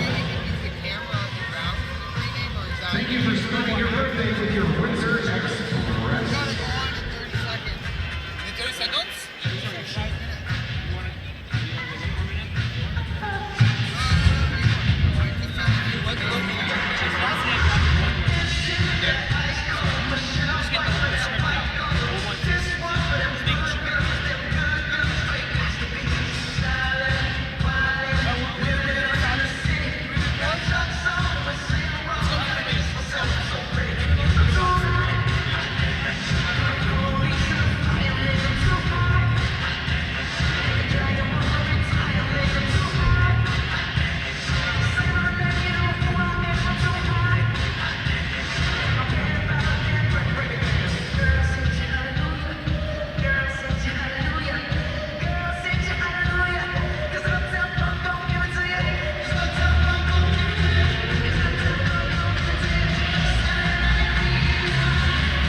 welcome back, folks, here.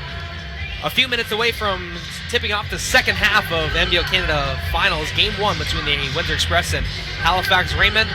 Me and Mitch Kobe K have been talking about the numbers, and now we're going to tell you in our stats and facts portion of the halftime show. Mitch, take it away.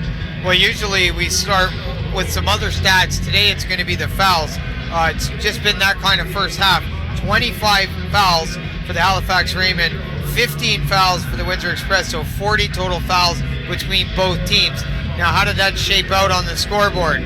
The Windsor Express shot 28 free throws. They made 24 for 86%. So they scored virtually half of their points on free throws. And they did so efficiently, so this worked for them. The Halifax Rainmen went 6 for 11 for 55%, but were strong in other areas. The Halifax Rainmen had 10 different players scoring for them, including Forrest Fisher, who hit 2 big three-pointers. He's got 8 points. And Ando with 6 points. He was 2 for 6 from the field. And also had 2 rebounds. Joey Haywood had 8 points for the Halifax Rainmen. He was a huge spark for the team and was 4 for 4 from the line. For the Windsor Express, it was the big three. Tony Bennett had 12 points. Quinnell Brown had 13 points, and Chris Commons had 16. He hit 2 3-pointers. Points in the paint belonged to Halifax. Close though, it was 16 to 14. Points off the bench, Halifax 29 and Windsor 11. So it'll be interesting to see how the benches play in the second half, because that's always an important stat going down the stretch. Windsor didn't do a great job against Halifax when it comes to rebounds, but held their own in the paint. Halifax had 29 points to Windsor's 18 rebounds, but the biggest thing that stuck out there was 15 offensive rebounds for the Halifax Rainmen, and Jermaine Daly was responsible for 6. Some beautiful numbers being brought to you by Mitch Kobe K in the stats and facts portion of our halftime show.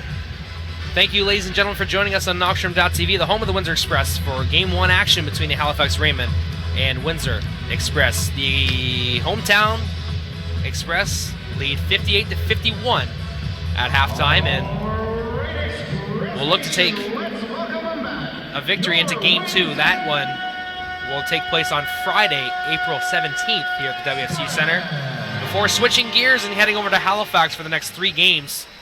Game 3 taking place on Sunday, and then Tuesday and Thursday after that.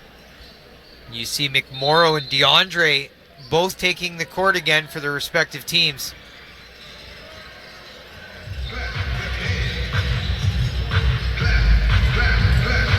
Gibson to his left finds DeAndre down low, spinning, turning, shooting. DeAndre scores. DeAndre able to get on the board to start the second half. He's got 4 points for the Express.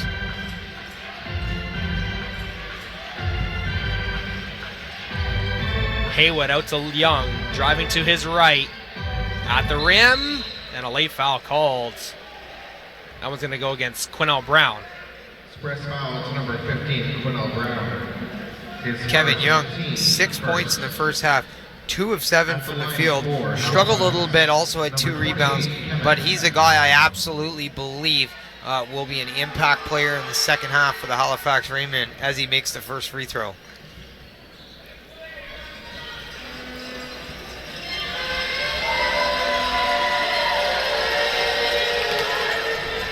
Young makes both, and gives the Halifax Rainmen their opening points of the second half. Young, the NBL Canada Defensive Player of the Year, making his name known. Gibson finds Quinnell Brown. He stutter steps, goes to his left, off the glass, no good. McMorrow with the rebound. Ando in transition up to Cale, no one home, and DeAndre fouls him, and count the basket. Not a good foul there if you're DeAndre Thomas, and an intentional foul called that to boot. So Halifax will get the ball back after these free throws. No, and you see Halifax coming out with some energy there, certainly in transition. So Kale will shoot the extra free throw. Not quite sure how that's going to go. He made the basket, so this is the extra free throw, so that's the and one. So it must just be one free throw because Halifax will maintain possession now. Only down 4, so this is a big possession, Mitch. Not a good foul for DeAndre to take as the Rainmen look to take advantage. Elbow jumper from Haywood does not go down. Liam McMorrow tips it out, and Windsor will take over possession.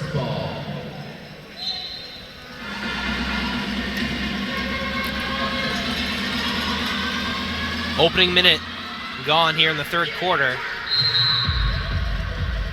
And what do we got here? Another foul. Imagine that. So that one's going to be called against Haywood. That's a hold off the ball. And this is not a surprising trend for us, Mitch. We've seen a whole lot of off-the-ball fouls in this league this year. Something I'm sure the officials are trying to emphasize. Commons looking to inbound it. Gets it to Q, but they'll say it was a 5-second count. Lots and lots and lots of whistles. Players struggling to get things going, but fighting through something that's part of the game as Ando brings up the ball.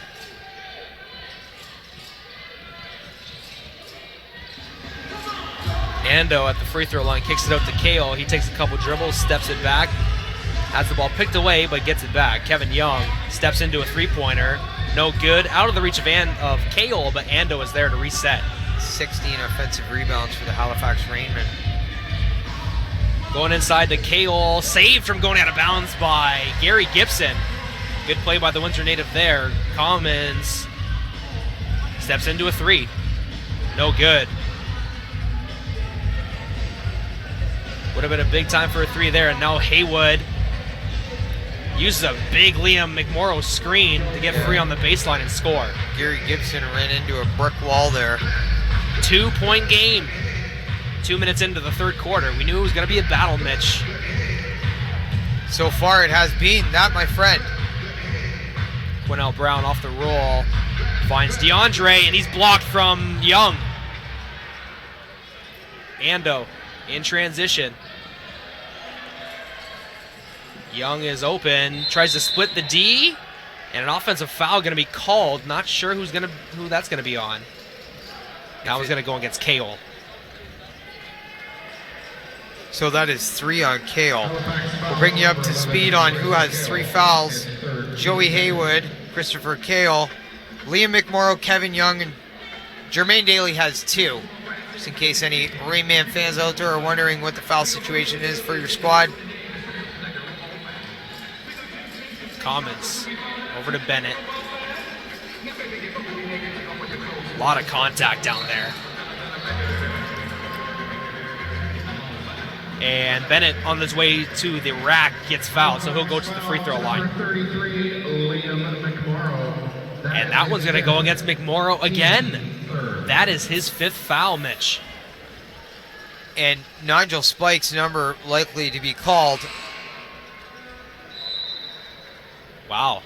And you see the unimpressed look of Liam McMorrow. I do not blame him. I didn't think that he got very much of Tony Bennett on his way to the basket. And it was a late whistle to boot. The foul's really slowing things down for the players on the court. So both big men on each team dealing with foul trouble. If this is the story of the game for the Windsor Express, they're doing a great job from the line, but Halifax has it right now with only a 3-point advantage, maybe 4 if Bennett hits, so anything can happen. Let's just say both teams better be prepared to make their free throws for the rest of the third and into fourth quarter. And Ryan Anderson checking in for Q Brown. I noticed a little conversation between DeAndre and Liam McMorrow as he was on his way to the bench, so that might be an interesting scene throughout this series. Windsor holds a 4-point lead 3 minutes into the quarter, and an offensive foul going to be called on. No, that's going to go against DeAndre. So that's 5 fouls on DeAndre. We're got to be in and around 50 total fouls on the game. The highest I remember being a part of was about 75. I think we did a game with I the think that Mississauga was Power. the number, yeah, last year. 75, 78 or so, It but was in the mid-70s for sure. it's a war down there, ladies and gentlemen. Ando, long jumper. Nigel spikes with the O board and gets it to go. Makes it a 2-point game. And there you see an Express player resistant to box out because of the whistle. However, nice board there for Halifax, and then the putback. Gibson, 2 passes later, it's over into Anderson in the corner. Commons splits the D, gets a pass from Anderson, and then gets fouled. That one's going to go against. Halifax foul to number 28, Kevin Young, his 4th. And that one's going to go against Young. So that's his 4th foul. So Pep Claros, some difficult decisions to make here in game 1. Tyrone Watson set to check him back into the game as Chris Commons knocks down a runner. Fans happy to see a basket able to get back in this thing. 64-60. Nice backdoor cut from Young. He gets it off the glass and good. Beautiful play. Beautiful timing. What a finish on the slide. Kevin Young. And Commons was all over him, so there wasn't much of a room for error. Gibson working against Clinkscales. And that ball is batted away, but no, isn't handled by Fisher. Kirk Williams on the baseline. And a rebound by Gibson, but he turns it over to Haywood. Fisher, transition 3, knocks it down to take a lead for Halifax in the 3rd Q. Fisher very patient as he spots up for the 3-pointer. And Halifax with their first lead of today's game. We knew they were going to make a run, Mitch. We just didn't know when. Tony Bennett, rising shooting, knocks it down, take the lead back. And Windsor needs a big bucket. Who else than Tony Bennett?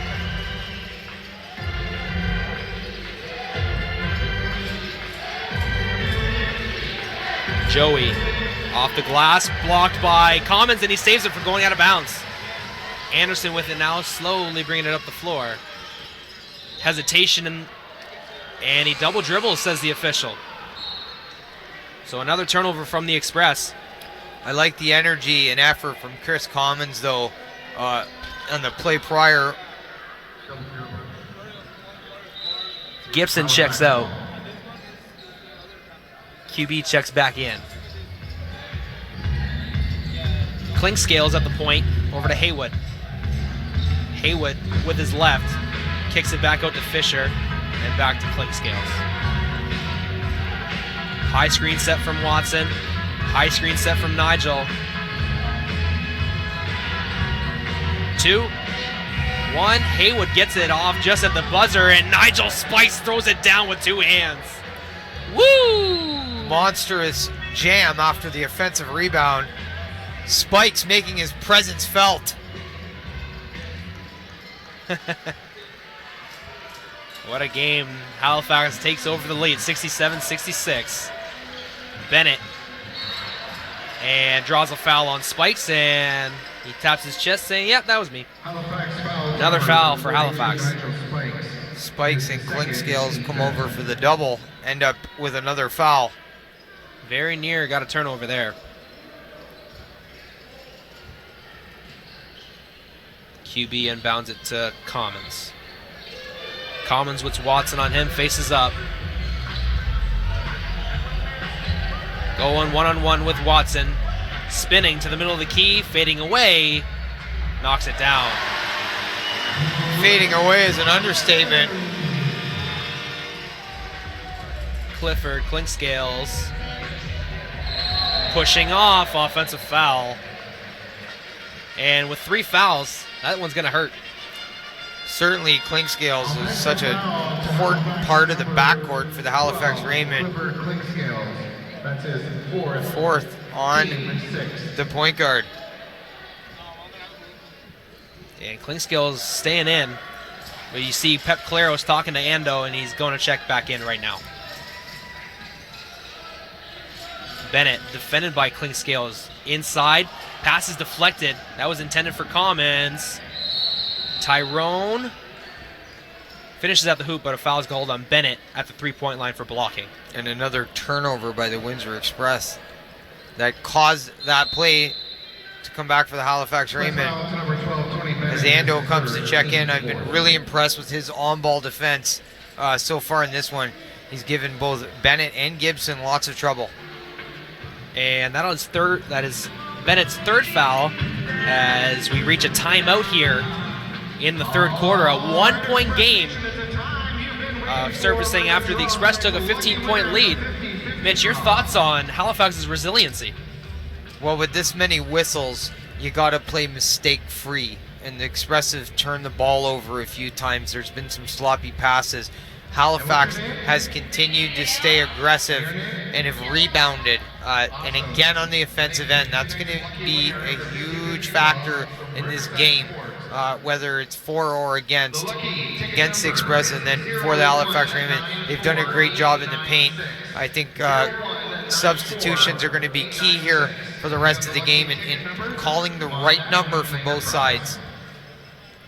Yeah, 30 seconds about so left in the timeout break, so we'd like to give a quick shout out to our sponsors: PC Outfitters, computers designed with you in mind; Takeawave.com, Mastro Kitchen Studio, Car Compete, Jock Bergie of the Windsor Power Group, and Cowboys and Cardigans. I Think I Do is the current Searchlight song, single for them, and it carries a strong anti-war message. Make sure to sing it, share it, and support it. Vote every day at music.cbc.ca to place them in the top 10 in the region. Voting for the second round ends Monday, so don't wait. And of course, Flex Brand, exclusive clothing, bringing out the absolute best in you. Make sure to check them out. Flex Brand at exclusive clothing on 2639 Howard Avenue, or call 519-915-8097. Halifax coming out of the timeout now.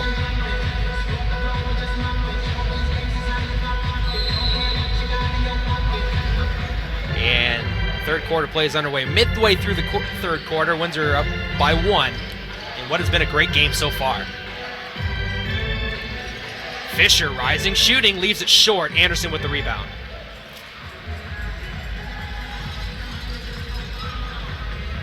Bennett taking over, getting a high screen from Commons. Lost his footing. Another turnover for the Windsor Express. Gingerly getting up is Bennett. Ball was pushed out of bounds.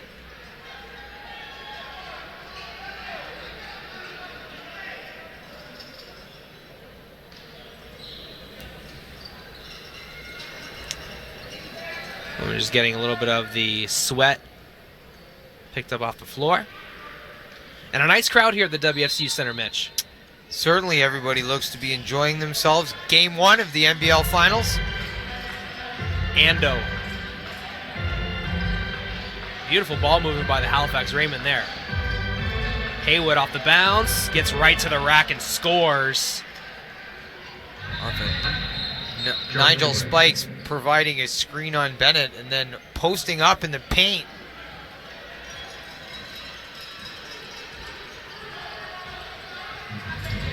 Kirk Williams Jr. with a tough assignment. Bennett working against Ando. Going to his right, finds Commons on the roll. Pass intended for Kirk is intercepted by Spikes, but that pass is intended for Spikes, and the low post is picked up by Quinnell Brown, and a subsequent foul called against Spikes. And if you're Bill Jones, you're Tyron Watson. happy that the Windsor Express were able to get that ball back after another turnover. Halifax with a 1-point lead. Here, 69-68. Here on Knockstrom.tv, I'd like to thank you for joining us from wherever you are. Commons to the free throw line. A chess match. Great way to describe Game 1 so far of the NBL Finals. Halifax waiting over 2 weeks for this game. After dismantling the Island Storm in 5 games, Windsor had to take the hard route after trailing 3-1 in their series and beating the Brampton A's in 7. as Watson will go to the free throw line after drawing a foul on Kirk Williams Jr. Express foul to number 32, Kirk Williams Jr., his second. That'll be his second. So for Windsor, it only seems as though that DeAndre's in a lot of foul trouble. Everything else seems to be pretty well distributed. They are adding up, and in this, certainly in the third quarter, it seems Windsor has been on the receiving end of a few more fouls. We've seen Halifax at the line a few more times, sucking a little bit of the wind out of the sails of the Windsor Express to some degree. Watson misses both free throws, but gets his own offensive rebound. Ando's three is no good, and Commons is there for the rebound. The Express could use a big bucket and a high-energy play here to get things going. 69 all the score after Commons split the pair of free throws the last time up the floor. QB finds Commons at the three-point line. Splash. That's exactly what we were talking about. If you're the Windsor Express, you absolutely needed that. 3-point lead. Fisher on the curl. Finds Nigel, spikes, and he throws down another two-handed slam. The big man returns fire in the paint.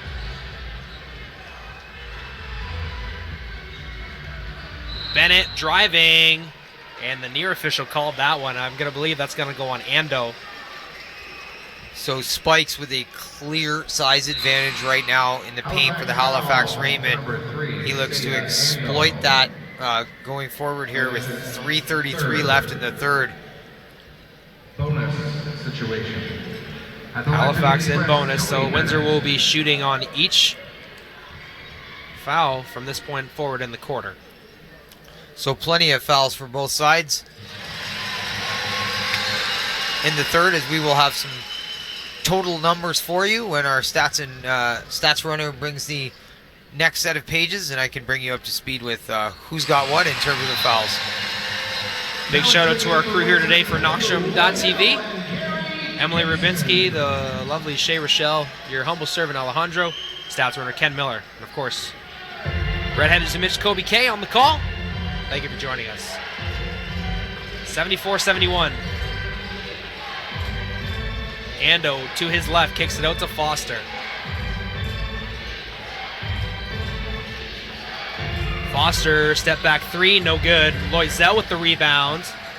And he brings up the floor to Quinnell. Quinnell cutting through the lane and drawing a foul on Fisher. And Fisher promptly putting his hand up after fouling Quinnell. Forrest Fisher, his second. And that's only his second foul for Fisher, so a smart foul for him. He gets checked out of the game and Cahill comes back in. Situation.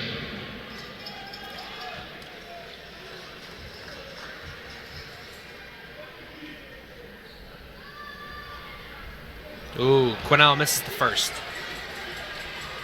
Looking to extend the Windsor Express lead.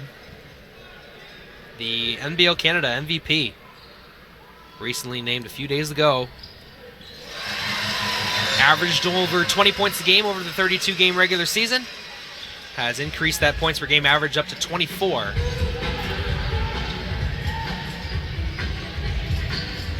Three minutes to go here in the quarter. Spikes working against Williams. Took a couple steps.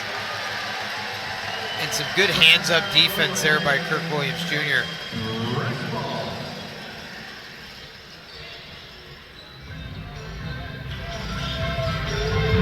Gibson over to QB. He's facing up on Chris, driving to his left off the glass.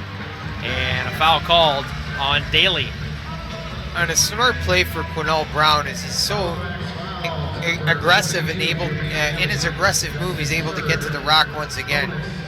Free throws very well might be the end of the story by the end of today. The Express shooting well from the line, so this actually works at this point as an advantage. Good friend of mine, Derek Hurst, always calls the fourth quarter a free throw contest, but doesn't seem like it's going to make it to the fourth quarter today. It's been a free throw contest since the opening half. I mean, since the opening quarter, I should say. Free throws through four. but it's a fundamental, important part of basketball, and it just goes to show in an NBL Finals game, something's so important. Absolutely. Foster can't knock down the jumper, but Kale is there for the putback, and a double foul is going to be called once again. Spikes and Loisel. And Kale, with nobody next to him, able to get the offensive rebound and then put the ball in the net. And Nigel Spike's going to be given a technical foul, as well as Loisel. So after the double foul, Double technical foul. and a double tech. So double tech, double personal. So that's a double whammy for both teams. And technical foul to number 10, Kevin Loisel for the Express.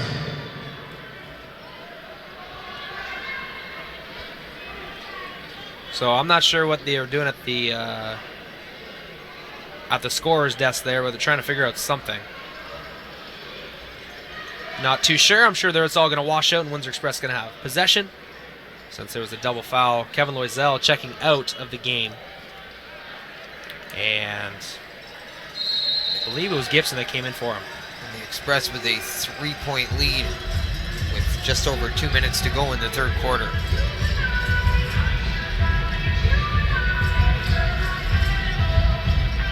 Gibson finds Kirk Williams Jr. rolling to the basket. He draws a foul. He was trying to kick it out to Anderson.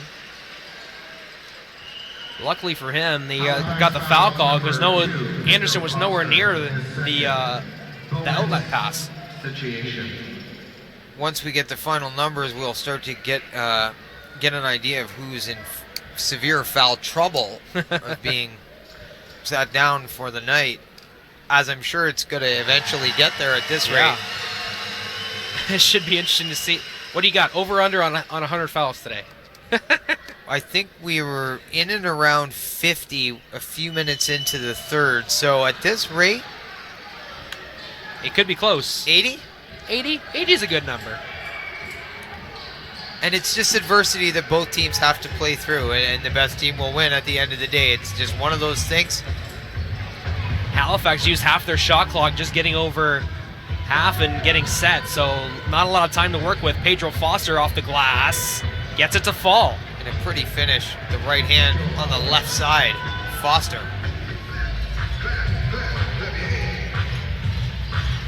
Gibson on the far side of the court, getting a high screen. Nope, going the other way, slipping it. The middle of the court, and scoring off the glass and good. Gary Gibson. Showing off the left hand. 79-75 the score, 1:13 remaining in the third quarter. Pedro rising, shooting, draws a foul on Anderson, who came in late. Anderson not happy about it. I think more so unhappy with himself. Yeah, he made contact. Pedro was in the air. Express foul number 44, Ryan Anderson. That's his third. Pedro Foster having a good third quarter. Bonus situation. In terms of being creative, getting himself open, finding high percentage shots. At the line for Halifax, Pedro Foster. And he has the most colorful shoes on the court. Foster makes the first. Steps off the free throw line. Lines it up with 1:08 to go, pardon me. 6 foot, 185-pound shooting guard out of Leesburg, Florida. And Foster makes it a 2-point game. 2 free throws made with 1:07 to go.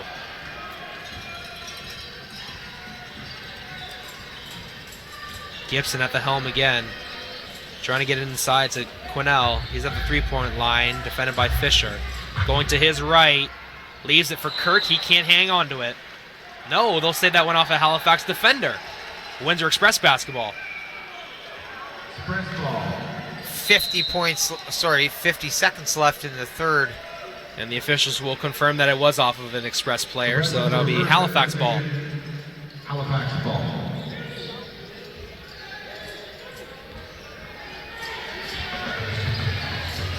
Foster to his right, over to K.O. for 3. No good. But rebounded there by no. Almost looked like he was going to get tipped out of bounds, but Commons was there to save it. Windsor with possession with 30 seconds to go in the frame.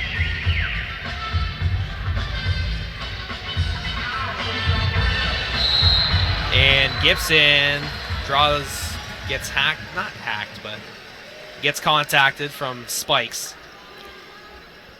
Who had at least 2. This may be 3 on Spikes. Number 42, Nigel Spikes, that is his 5th.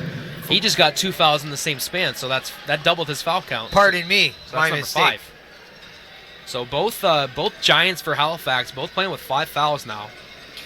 And if you really look at the major impact for the Rainmen, it was the bigs, certainly with clearing out space in the paint and then the offensive rebound. So losing those players for Halifax is monstrous. Huge. Pardon the pun.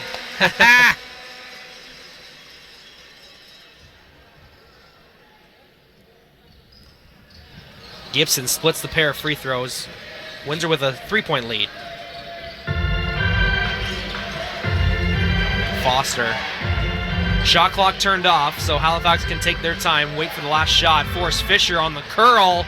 Can't knock down the 3. Ando put a hand on it. Foster gets it back. He's at the elbow, goes around a defender. He can't knock it down.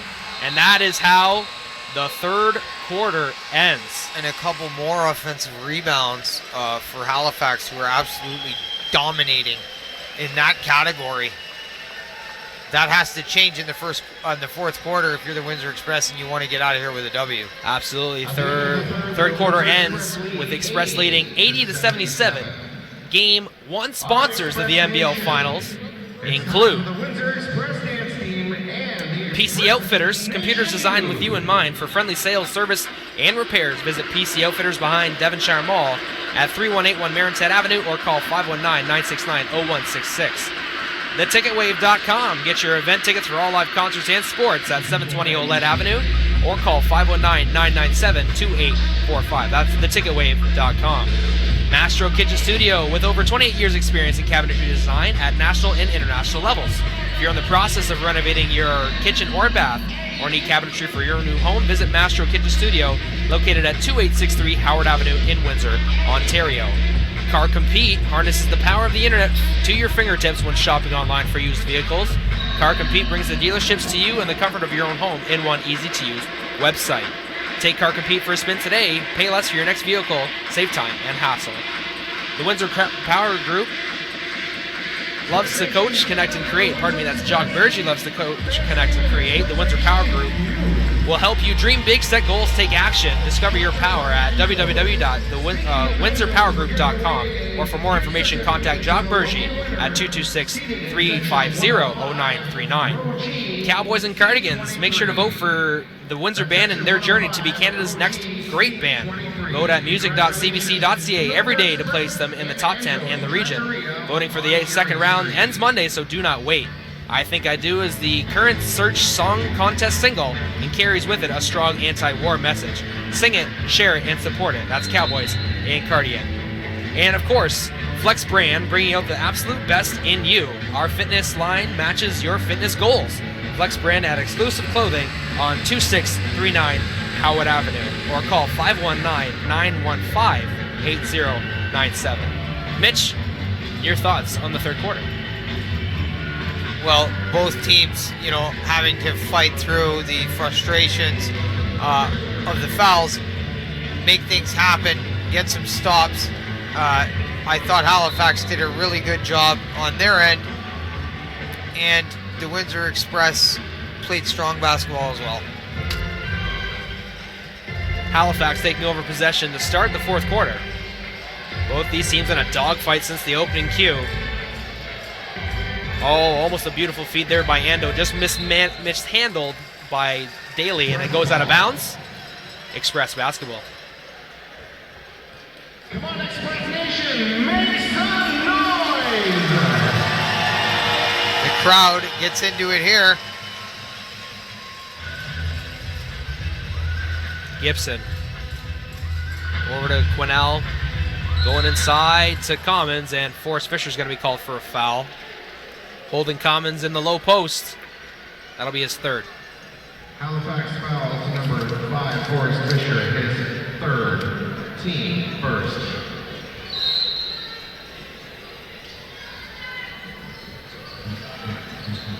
Gary Gibson receives the inbound. Facing up on Ando, goes inside to Chris Commons. Working against Chris Caole. Kicks it out to Gibson, to Quinnell for 3. It's good. See the extra pass by Gary Gibson. Finds the open Quinnell Brown. 83-77 the score now in the opening minute of the fourth quarter of Game 1 of the NBL Canada Finals. Caole off the bounce, scoops it up with the left hand and scores. Both teams coming out with intensity to start the fourth, but you couldn't expect anything else in Game 1 of the finals. Brett Hedges and Mitch Kobe K on the call. Thank you for joining us on Knockstrom.tv. Quinnell rises and shoots the elbow jumper, knocks it down. An MVP style shot from the MVP. Ando hands it off to Haywood. Joey off the bounce, draws a foul on Parham, but I believe that will be Parham's first foul in the queue, but Haywood will go back to the free throw line. And here comes DeAndre Thomas, Mitch. Man that's been plagued by fouls all the game. Looking to assert himself here in the early goings of the fourth quarter. Haywood 4 for 4 from the line tonight. He's got 12 points. Looks to add to that total. Vancouver, BC native. Played at St. Mary's University. Knocks down the first free throw and looking for more here.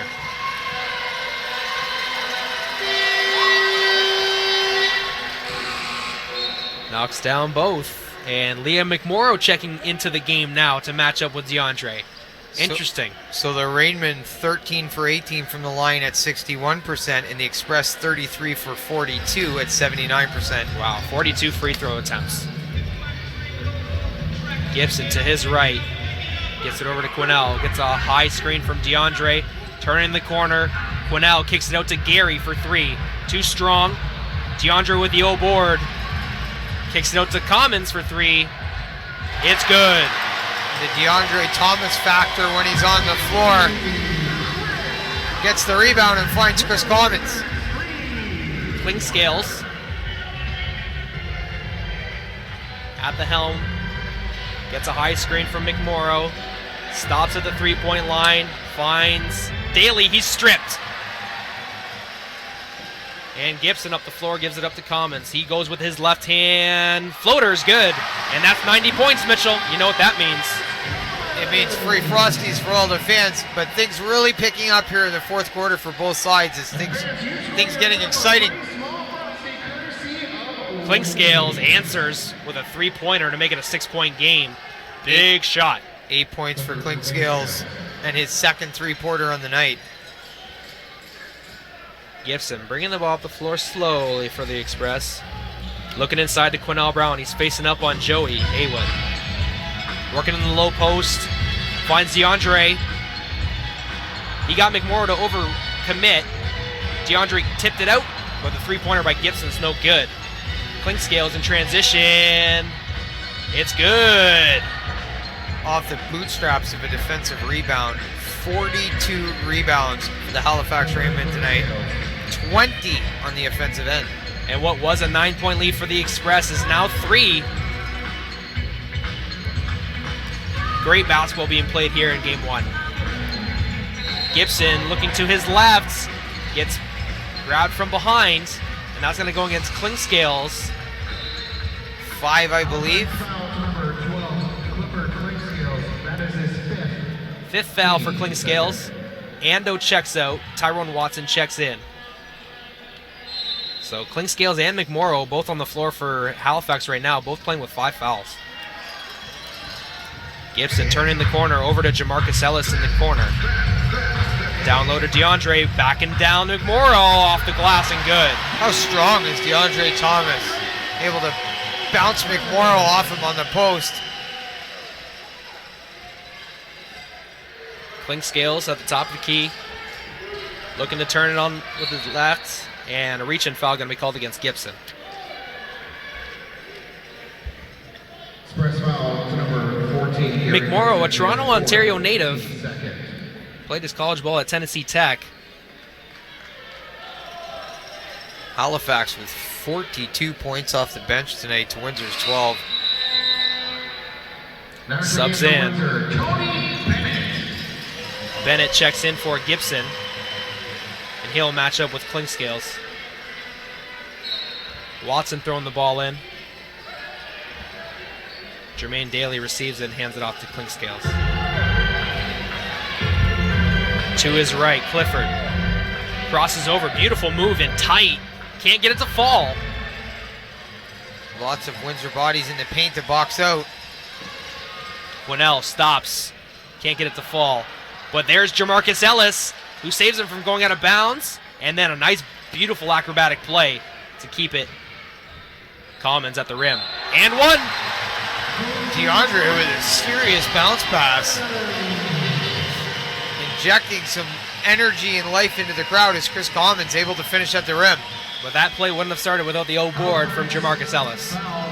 Certainly wouldn't have. Yeah. Jamarcus got himself caught a little bit in the trap, so he used his athletic ability, rose up, turned, give a nice cross-court pass to DeAndre, give the beautiful dime to Chris Commons for the and one. Man clearly has a high basketball IQ. And the story of Jamarcus is such a good one. We've been talking about it all year. Didn't make the initial roster on the Express, stayed with the team for 2 months before finally getting signed to the active roster, and now making his presence known in the late stages of the regular season and playoffs. As he gets called for a foul, we give him the broadcaster's jinx. He has earned his minutes and spot, no doubt. That's a second. Jamarcus' second foul, team third of the quarter. 7:17 to go, 94-87 the score. Kevin Young checks into the game for Halifax. To his right, finds McMorrow, and McMorrow loses it. And Bennett gets it from his backside, gives a pass to Commons, and they'll bring it up the floor once again. Just a whole lot of heart and hustle plays being shown on each side here. And DeAndre faces up on McMorrow, driving to his left, gets a bounce, is blocked from Young. The ball's on the ground, and Jamarcus is going to be called for a push. And Haywood holding that right ankle afterwards. Kevin Young looks like the gas tank is full here with 6:50 to go in the fourth. It'll be interesting to see what he's got for the Express down the stretch. And Mitch, could you tell me how many fouls Kevin Young has? For the Express number 44, Ryan Anderson. 4. He also has 10 points, 3 boards, 2 big blocks. Actually 3 blocks now with the one on DeAndre. So showing off that defensive prowess is Kevin Young. Absolutely, the Kansas University product. Seen a couple players from Kansas making their mark in the NBLC this year. Travis Relaford played for the Mississauga Power before getting a contract elsewhere. Pedro Foster over to Kevin Young. Hesitation. Going to his left, finds Tyrone Watson, who scoops it up and scores in tight to make it a 5-point game. We see Kevin Young making another nice pass in the paint, finding an open teammate. 6:30 to go here in Game 1 of the NBL Finals. Game 2 taking place on Friday here at the WFCU Center before going out east for Games 3, 4, and 5. Anderson on the curl. How many times have you seen that, Brett? Quite a few, my friend. Quite a few. Klingscales to his right. Finds McMorrow in the low post and stripped. No, a foul called on Q Brown. Yeah, there's some hands, some wrists there. And McMorrow will go to the free throw line. His first trip tonight. Tough night for the big man. 5 rebounds, but he's also got 5 fouls. Not on the scoreboard yet as he misses the first free throw. Yeah, early in the first quarter, it just seemed like it was the centers of each team picking up every foul, and they were soon to be banished to the bench, so to speak, and playing big roles now. McMorrow's troubles were met by Nigel Spikes, who came in and provided some great help both on the boards and on the scoreboard.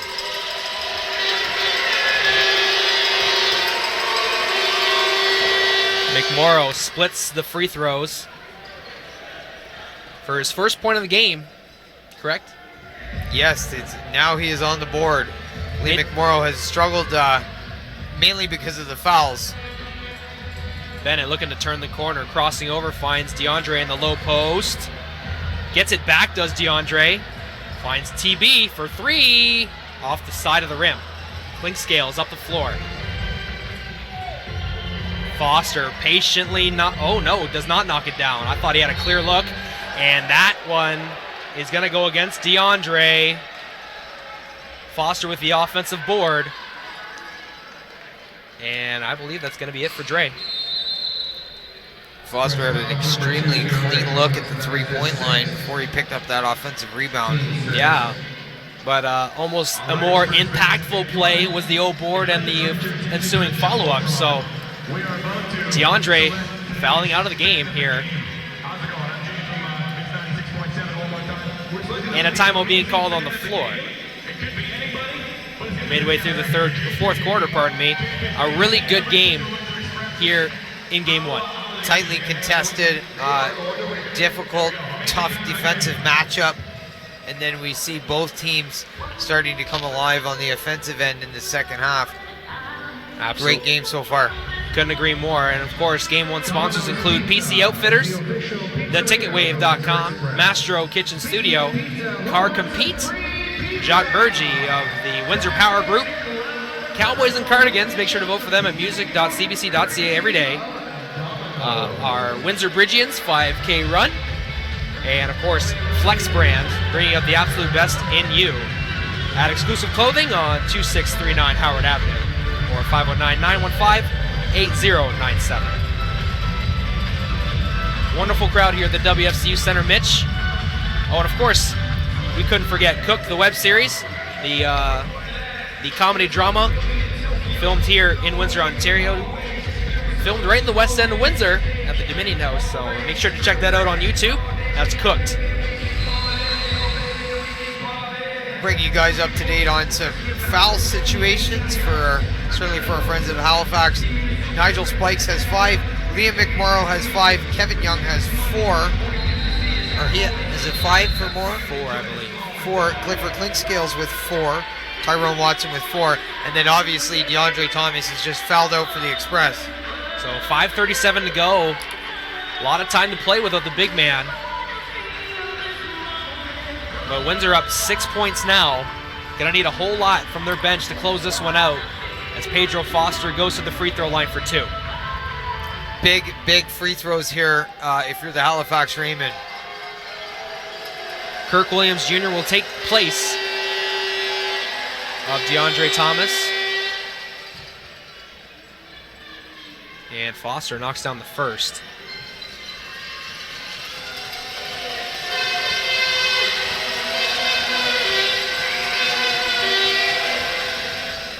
And Pedro hits the side of the rim and it goes off the glass and in. So 2 much needed points for Halifax. And then Pedro follows that up with a reach-in foul as soon as Tony Bennett crossed the timeline. His third, team 4th of the quarter. 5:33 to go, Windsor up 4. Bennett to his left, leaves it over to Kirk, and nice an up fake from Kirk Williams got Liam McMorrow up in the air, and I believe that's going to be his foul. He landed hard though, so his teammates are a little bit concerned, but I don't blame him. That's a big man falling.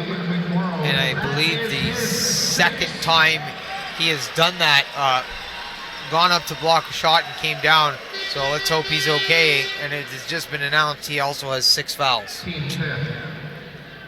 Team 5th of the quarter. McMorrow 6th of the game, so he is out. So each team's respective starting center, out of the game now. So Kirk Williams Jr. will go to the free throw line after pumping Liam McMorrow into a foul. But more importantly, we hope that he's okay. Indeed. And Nigel Spikes at some point will return to the court with a considerable size advantage. Kirk Williams Jr. drawing tough assignments all night long, having to match up with the other team centers in some cases. And McMorrow is still down. Yeah, and when we found out that Kirk Williams Jr. was acquired from the Mississauga Power to the Windsor Express earlier in this year, we knew he was going to play such a big role from being such a veteran player in this league. Indeed, and he's done that. He's delivered from the bench spot. Every time his number has been called, he's given the Express everything they have asked for and more. So that team should be more than happy with Kirk Williams Jr.'s effort. Absolutely, and Liam McMorrow has not moved very much. You see head coach Bill Jones of the Windsor Express over there now, making sure that the young man is okay. Pep Claros making his way over to Liam McMorrow now. You see Kevin Young standing over his teammate. Certainly a very, very big man to come down that hard on top of the back or shoulder area of another player. Yeah. You lose your ability to break fall and you come down. Yeah, and now we see the paramedics going out on the floor now. Yeah, focusing on the head and neck area of Liam McMorrow. And now you see Halifax CEO Andre Livingston over there. So there's some genuine concern for Liam McMorrow here at the WFCU Center. Haven't seen too much movement from McMorrow. Although his hands are moving. He did roll from his stomach to his back. So, whew, scary stuff, boys. Now some general. Wow, the stretcher is coming out now. My goodness. And he stretches out his legs. That's always a good sign. Yes, the extremities have been moved. You can see that.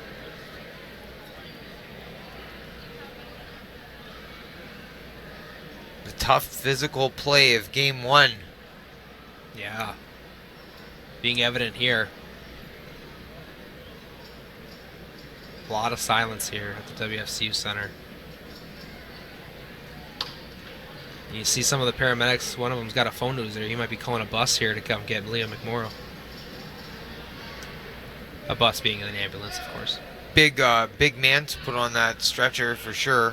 You're going to need a few paramedics to lift that guy up. 275 pounds. But besides the current silence, of course, nice ambiance here going on at the WFCU Center. We've got some fun over in the right side of the court here with some bounce castle for some kids, and of course always a great event here at the WFCU Center. And what a grand stage to have here, NBO Canada Finals Game 1. The halftime show was great as well, with all the kids being able to get out on the court. I think they were doing the Harlem Shake. They always have fun to get out there and with the audience watching and get to be center stage, so that's always fun to watch. Mm-hmm.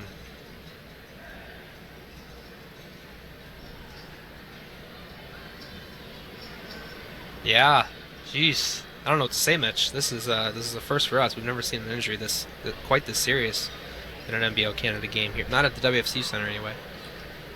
But a great crowd nonetheless here. We'll continue this on Game 2 here Friday, April 17th, 7 p.m. Before the series, we'll head back to Halifax for Games 3, 4, and 5. That'll be Sunday, Tuesday, Thursday, all at the Halifax Metro Center. Now the backboard's coming out for Liam. And from all of us here at Knockstrom.tv, we really hope that the big man is okay. 7'2", 275-pound Toronto native.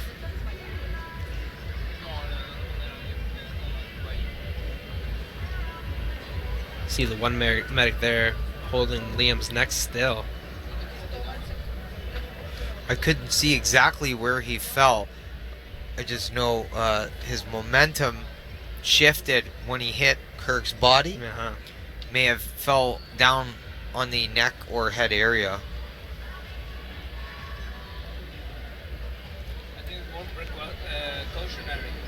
Yeah, it could be. Yes, absolutely. Anytime you're dealing with anyone's head and neck area, you want to be absolutely sure that you're dealing with the utmost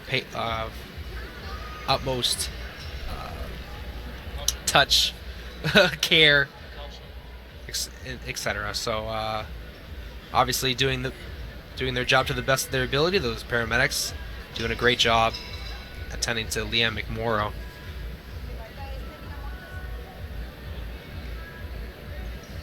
Geez, there's got to be about 15 people huddled around Liam McMorrow there. And very quiet in the WFCU Center. Yeah, so when we do get rolling again, hopefully this man is okay. 5:25 left in the game. The Express with a 4-point lead. Yeah. But more importantly, McMorrow's health and safety. Yeah, such a pivotal part of the game. McMorrow just fouling out. Kirk Williams going to the free throw line, trying to extend the Windsor Express lead to 5 or 6 points here in game 1. So interesting, to say the least. This is where, of course, competition goes to the side, and we all err on the side of caution for the good man's health there. So there is a hush in this arena. Yeah, it is. And I don't mean to make silence light of the situation. And you see the concerned Kevin Young looking on. Yeah. Next to Tyrone Watson is his teammates, I'm sure. Absolutely. Now, let's take a quick message from our sponsors. PC Outfitters, computers designed with you in mind. For friendly sales, service, and repairs, visit PC Outfitters behind Devonshire Mall at 3181 Maritid Avenue, or call 519-969-0166. Make sure to like them on Facebook as well. That's PC Outfitters. Brought to you by Ticketwave.com. Get your event tickets for all live concerts and sports at 720 Olette Avenue, or visit www.theticketwave.com or call 519-997-2845. Mastro Kitchen Studio has over 28 years experience in cabinetry design at national and international levels. And if you're in the process of renovating your kitchen and bath or need cabinetry for your new home, visit Mastro Kitchen Studio, located at 2863 Howard Avenue in Windsor, Ontario. Car Compete harnesses the power of the internet to your fingertips when shopping online for used vehicles, and brings the dealerships to you in the comfort of your home in one easy-to-use website. Take CarCompete.com for a spin today. Pay less for your next vehicle, save time and hassle. The Windsor Power Group. Jacques Vergy loves to coach, connect, and create. ThePowerGroup.com. Make sure to discover your power at www.powergroup.com. So,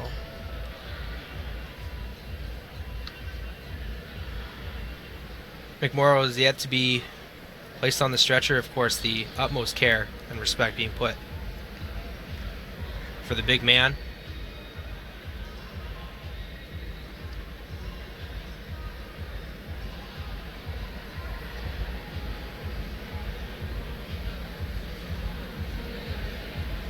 A few more preparations being put on the young man.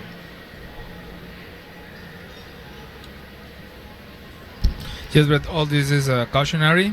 Yes. We hope he will be okay, and probably is going to go to get some analysis, some X-rays and MRIs, and just make sure that there is no injury and he can recover very soon. But meanwhile, the league and everyone needs to be very, very cautious about anything that has to do with the health of these incredible warriors. Yes, absolutely.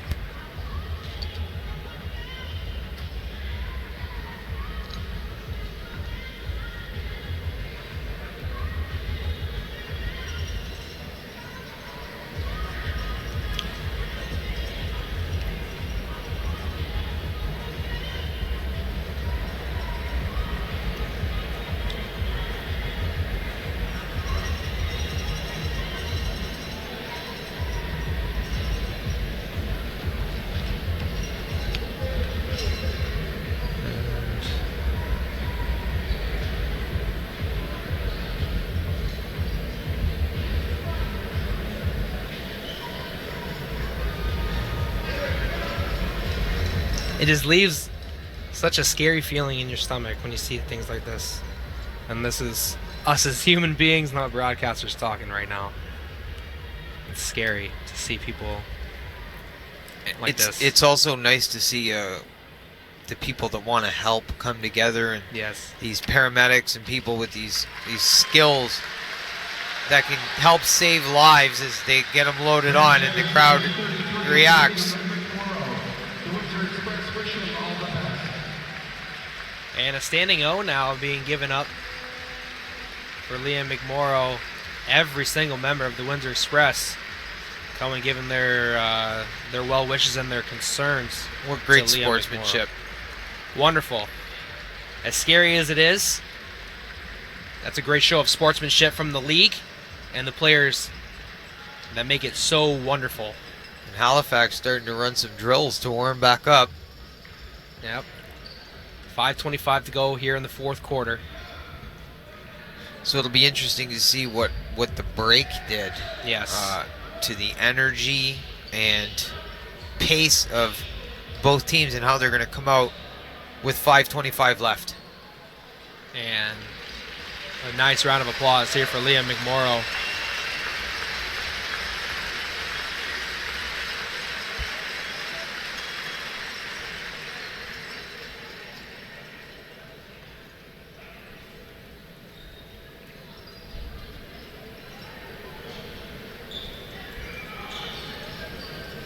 Now you see them wiping up the area.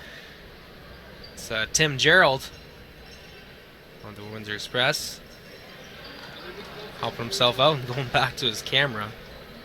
A wonderful person. Wonderful people here at the WFCU Center showing all kinds of concern for Liam McMorrow. We wish him all the best. The Express headed in the direction of close to 50 free throws. Kirk Williams makes the first one out of the break.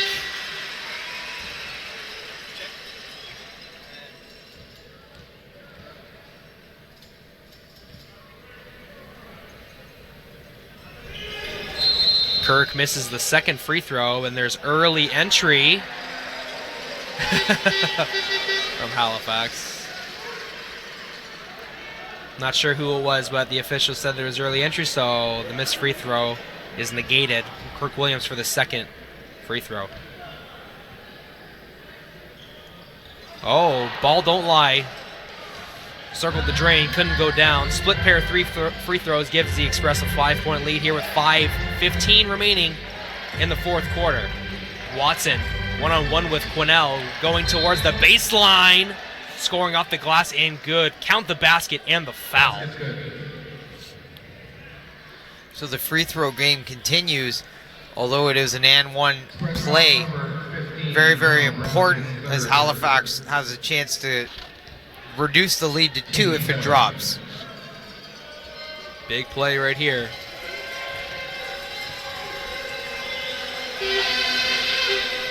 And Watson completes the three-point play and makes it a 2-point game with just over 5 minutes to go here at the WFCU Center in Game 1 of the NBL Canada Finals. Anderson looking inside. They go inside to Chris Commons, working against the Defensive Player of the Year, Kevin Young. Bulldozing his way to the middle of the key. Knocked away by Young, out of bounds. Windsor basketball with 4 seconds on the shot clock. Young showing off those active hands.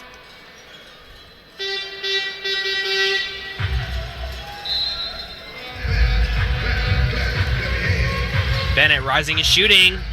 Hits it off the side of the glass, rebounded by Watson. Here's Clinkscales. To his left, stopping just inside the three-point line and tying the game at 97 with a jumper. Big basket there by Clinkscales.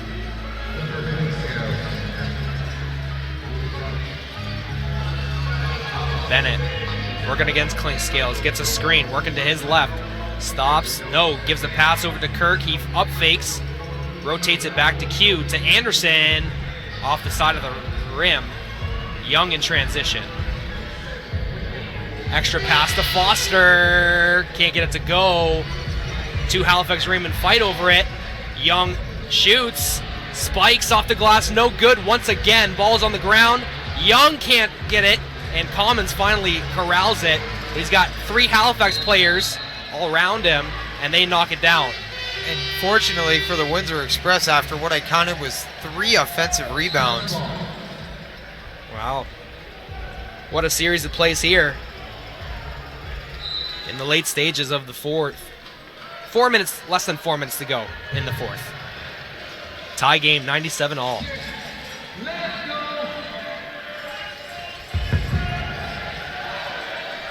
Anderson for 3. Big basket there. Huge as the Express go up by 3 points. Really needed to inject some life in this crowd. Pedro Foster stops at the 3-point line, pass it over to Kevin Young. Just inside the 3-point line, crosses over and turns it over. Bennett has the ball now. 3:12 to go. 3-point game. Bennett to his left. Draws a foul. That quick first step of Tony Bennett, once he makes his decision, it's tough to stop him. Halifax foul number 2, Pedro Foster. That's his 4th team. Pedro Foster's 4th foul will send Tony Bennett to the free throw line.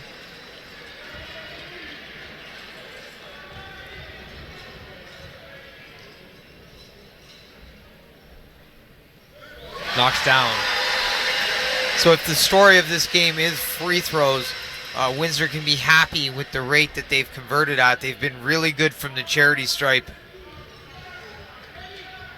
Win or lose, they've done a good job from the line as Tony Bennett makes the second. 5-point lead for Windsor now with just over 3 minutes to go here in the fourth quarter.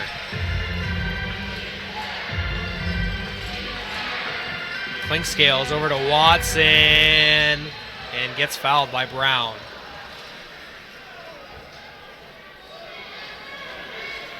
Quinnell, that's got to be close to 4 or 5 for him. Express foul number 15, Quinnell. Watson 0 for 2 from the line tonight.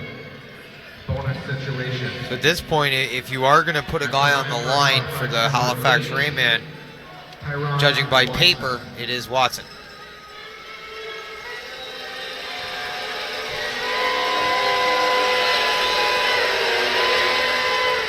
And Watson can't knock it down. All of these missed free throws add up.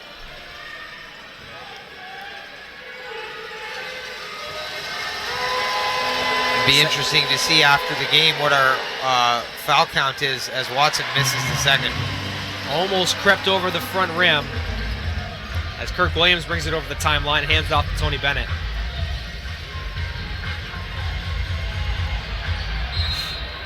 Creative play from Quinnell Brown there to knock it off of Tyrone Watson. That pass from Bennett was a little too long, but Quinnell ad-libbed and knocked it off of Watson to retain possession. 10 seconds on the shot clock now. TB driving, crossing over, kicks it out to Anderson. Oh, it circled the drain. Didn't go down. Kirk Williams tried to get the O board. So the Express trying to put that Rainmen away from the 3-point line. And now the chess match continues as Coach Jones going offense for defense now. Jamarcus Ellis in the game. And a good substitution as Halifax is in need of a basket on this possession.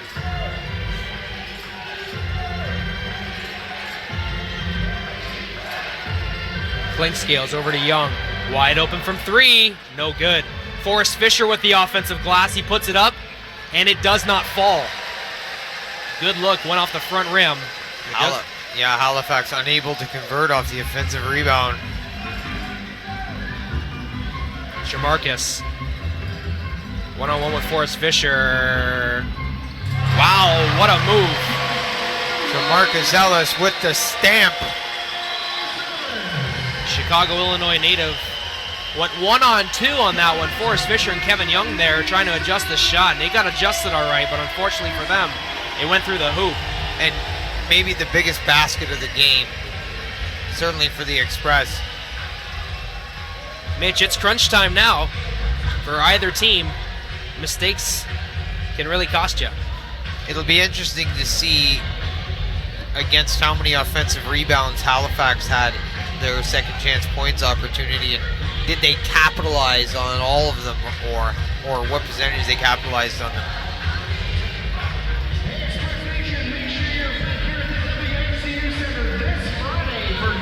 Of course, the Jumbotron showing our Game 2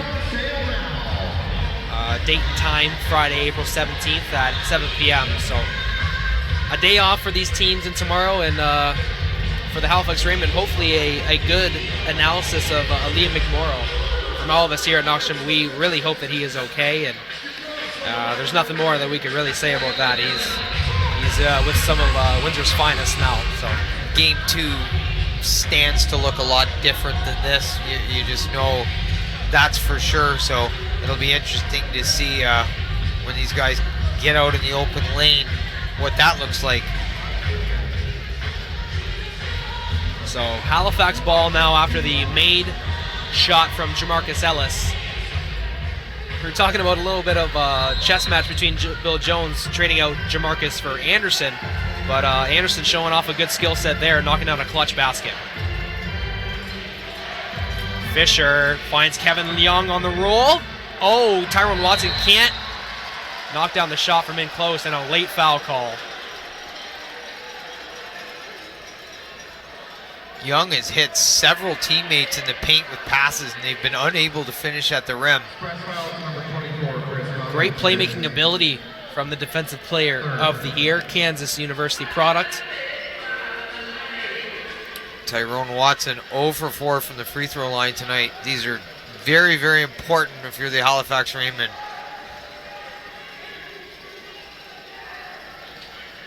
.146 to go. 104-97 the score. Watson did contribute in some other areas. Couple steals. And Watson can't knock it down. Struggling from the line. Hamilton native out of New Mexico State.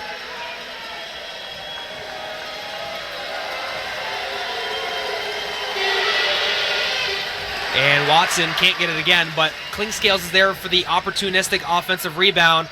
And Kevin Young, nearly finishes at the hole at a crucial time right there. Kevin Young will go to the free throw line for a pair of free throws. He's 2 for 2 tonight from the charity stripe. Double-digit scoring. Really picked it up in the second half. Anderson checks in for Jamarcus. 7-point difference, 140 to go. At the line for Halifax, number 28, And Young leaves it short on the first. Should Windsor close things out, and that's a big if, Halifax will have to look back at their shooting woes from the free throw line. But $1:40 left as Young misses the second.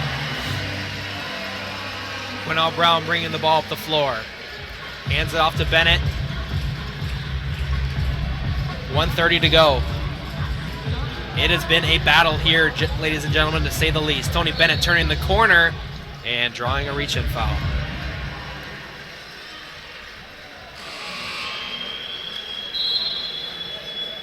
Halifax fouls number 5, Forrest Fisher. That's his fourth. Forrest Fisher's fourth foul.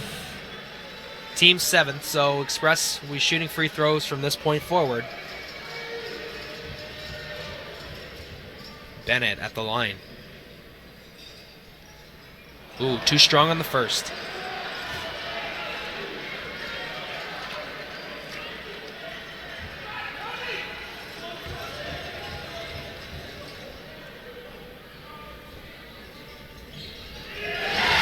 Bennett makes it an 8-point game with 1:23 remaining, 105-97. Klingscales at the helm at a much-needed time for the Halifax Rainmen. Fisher on the curl, knocks it down with ice in his veins. Forrest Fisher knocks down a 3. And his 4th triple on the day, and at a timely fashion. Bennett. Under 1 minute to go, 5-point game. Bennett turning the corner to his left, stopping, crossing over. Commons fakes the shot. No one home! Big slam dunk. Young steps into a three, can't knock it down. Q Brown is there. Gives it over to Tony Bennett. And a subsequent foul is called. Going back to the Comets play, that's his sweet spot. Everybody expects him to shoot. Fakes the shot, wide open lane. And with 39.8 seconds to go, Tony Bennett's going to go back to the free throw line. But not before a Halifax Rainmen timeout.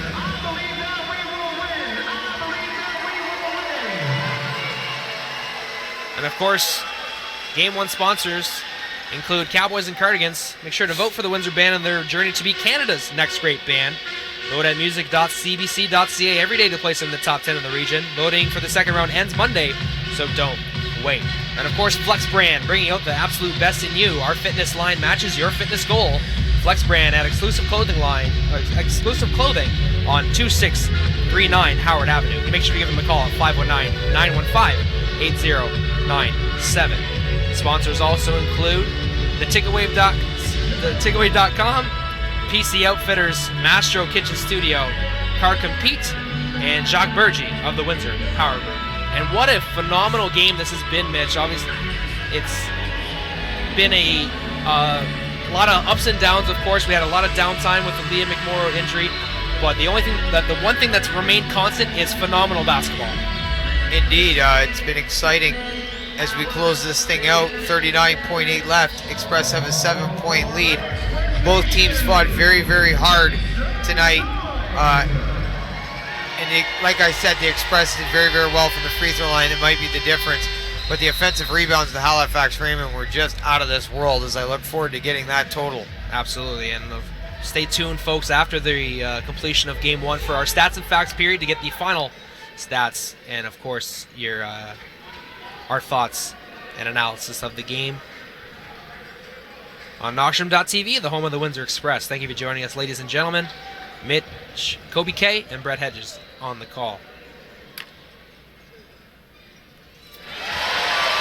And Bennett knocks it down to make it an 8-point game once again.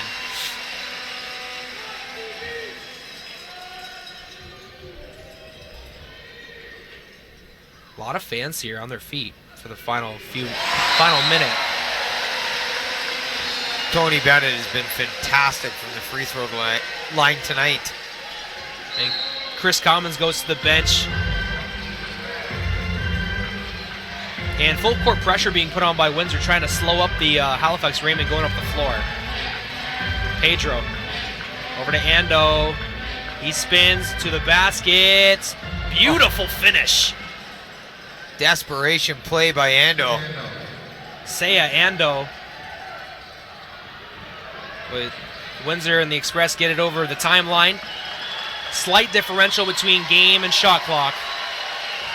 But after that foul, Tony Bennett does a good job getting the crowd going as he mingles with some fans. Including the super fan, Shannon Watt. Sitting here in the investors group, best seat in the house. And Bennett will go back to the free throw line. Jamal McQueen set to check in for the Express. Tony Bennett at the line for the Express. TB having himself a game, looking to finish this one off from the free throw line.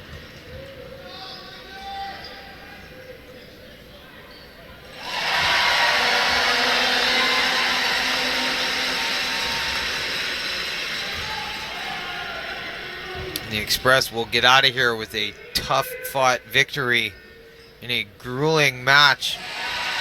Game 1 in the Halifax Rainmen. Tough is an understatement for this game and these two teams. And timeout called by Pep Claros of the Halifax Rainmen.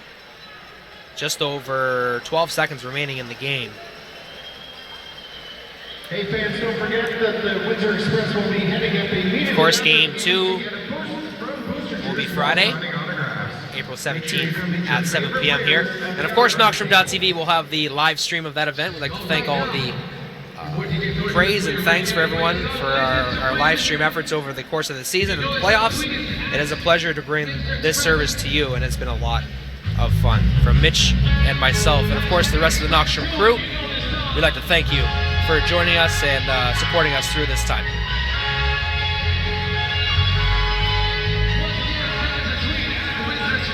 It's been a nice crowd here at the WFCU Center tonight. Mitch, your thoughts? Yeah, they're enjoying themselves as always. Fans sticking around, showing support. Second finals year in a row for the NBL here in Windsor. Grateful to have a team like the Halifax Rainmen here to kick it off with us. Absolutely, and I'm sure that after what seems to be a Game 1 loss, will certainly fire up the Halifax Rainmen, and they'll be ready to go on Friday for Game 2. We see some, I believe, signs in the stands. Something that the Express brought, showcasing in some of their team videos, sort of like a team slogan. Fans embracing that slogan as well. Pedro Foster at the rack, scores the layup, 12 seconds to go. Gary Gibson receives the inbound, gives it over to QB. And QB will round it out. And Ando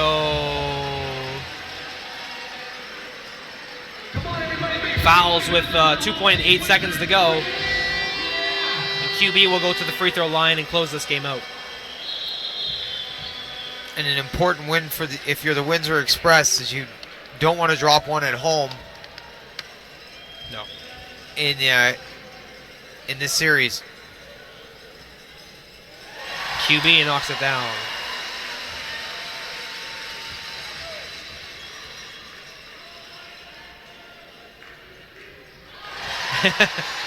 Threw it off the glass and good. That'll do her. And as Mitch said, that will do it. Game 1 is in the books. Windsor takes a 113-104 victory. Our sincere praise. Our thoughts going out to Liam McMorrow. Hope he comes back. Hoping to see him soon. Game 2 takes place Friday here, April 17th at the WFCU Center before Games 3, 4, and 5 go out to Halifax. And the Express player of the game, Chris Commons. We're waiting on our final stats. We'll have those available to you as soon as possible. But while we have a chance, we'd like to thank all of you for joining us here on Knockstrom.tv for our broadcast of Windsor Express basketball. For Emily Rubinski, Shay Rochelle, your humble servant Alejandro, Mitch Kobe K, and myself. It's been a phenomenal day. The Windsor Express players and dance team signing autographs. Make sure you make your way to the main concourse near the merchandise outlet. We thank you for your attendance this evening and hope we see you back here Friday. See the Halifax Rainmen huddled up at the at center court there. I'm not sure what's going on there, but they're probably just having a little team meeting. We're just gonna wait for the final stats, and we'll tell you who reigns supreme in the numbers category. You got Ken Miller down there running stats, so see him. And now words from your humble servant, Alejandro. Hi, Brett. It was an incredible game, Brett. Someone said that the Rain Warriors, the Rainmen were rusting. Okay. I think it was an understatement. They are really, really in all cylinders, firing all cylinders. Firing off on all cylinders. Yeah, right? they look very focused. I think they will come back really strong because this one is just it's like the training, getting to know the Windsor Express, and as you both said, this is a marathon. It's not a sprint. Absolutely. So it's going to be really interesting to see the Raymond in the next game. Because if they were able to win over the Superstorm, over the Island Storm, I mean they can do a lot of changes and get Windsor a big surprise. Anything to add to that, Mitch? Alex said it all, my friend. Yeah. Couldn't have said it better myself. Ken Miller going to make his way back up. Yeah, he's on his way. He is. He's running the sprint. A lot of fun. Yeah, I think the there are two players that actually I can see from the Halifax Rainmen are going to make a big difference. And Who do you got? Is Kayol Yep. and Clean Scales. Both excellent. Both are, yeah. Clean Scales, I mean, he was heating up. He was just starting to play. So wait, when he gets caught, it's going to be incredibly dangerous. You're right. When he did heat up near the beginning of the game, he then got in foul trouble and had to sit down. I thought he was outstanding tonight as well when he got with his minutes. And you could see Kayol, he's like a bullet. He just gets through any kind of wall. So it's another player that we need to watch very closely. Absolutely. So what other player from the Halifax Rainmen thinks is making an impact in the game? Yeah, I'm asking. Oh, pardon me. Made a huge impact. I had got to say, Kevin Young. Yeah, Kevin Young was fast. He showed his multifaceted. He said his multiple skill set. He set up a lot of teammates for open baskets and was great on the O boards, D boards, and of course, scoring the basketball. So Kevin Young, I gotta think that he'll come out with a huge game in Game 2, or something to that effect. I enjoyed Pedro Foster. I Yes. thought he did a good job he for was the like Rainmen. Yeah, he was a big foundation for the not only for defensive lines but also for the middle line. Mm-hmm. You know, in the center, he was like the rock of the Halifax Rainmen. And what about the Windsor? As you see, the Windsor are a little bit exhausted, a little bit tired, a little bit like just. Do you see? I think they were not firing all cylinders. I think they were firing like probably 90% of the cylinders. The fouling really slowed things down, so it was hard to really gauge where their energy was at. But starting out of the first quarter, it looked pretty good. Yeah, I noticed the Windsor was a little bit wear after the second half. Mm-hmm. Like we're waiting for the stats. It's coming very soon. Kevin, where are you, Kevin? There's a big mob of people down at the stats table, so a lot No, of people. he was coming. He was coming. I know he could just give us from here. Maybe the elevator is. There he is, the man of the hour. In the nice Echo shirt. Thank you very much, sir. Big shout out to Mr. Miller for helping us out here today.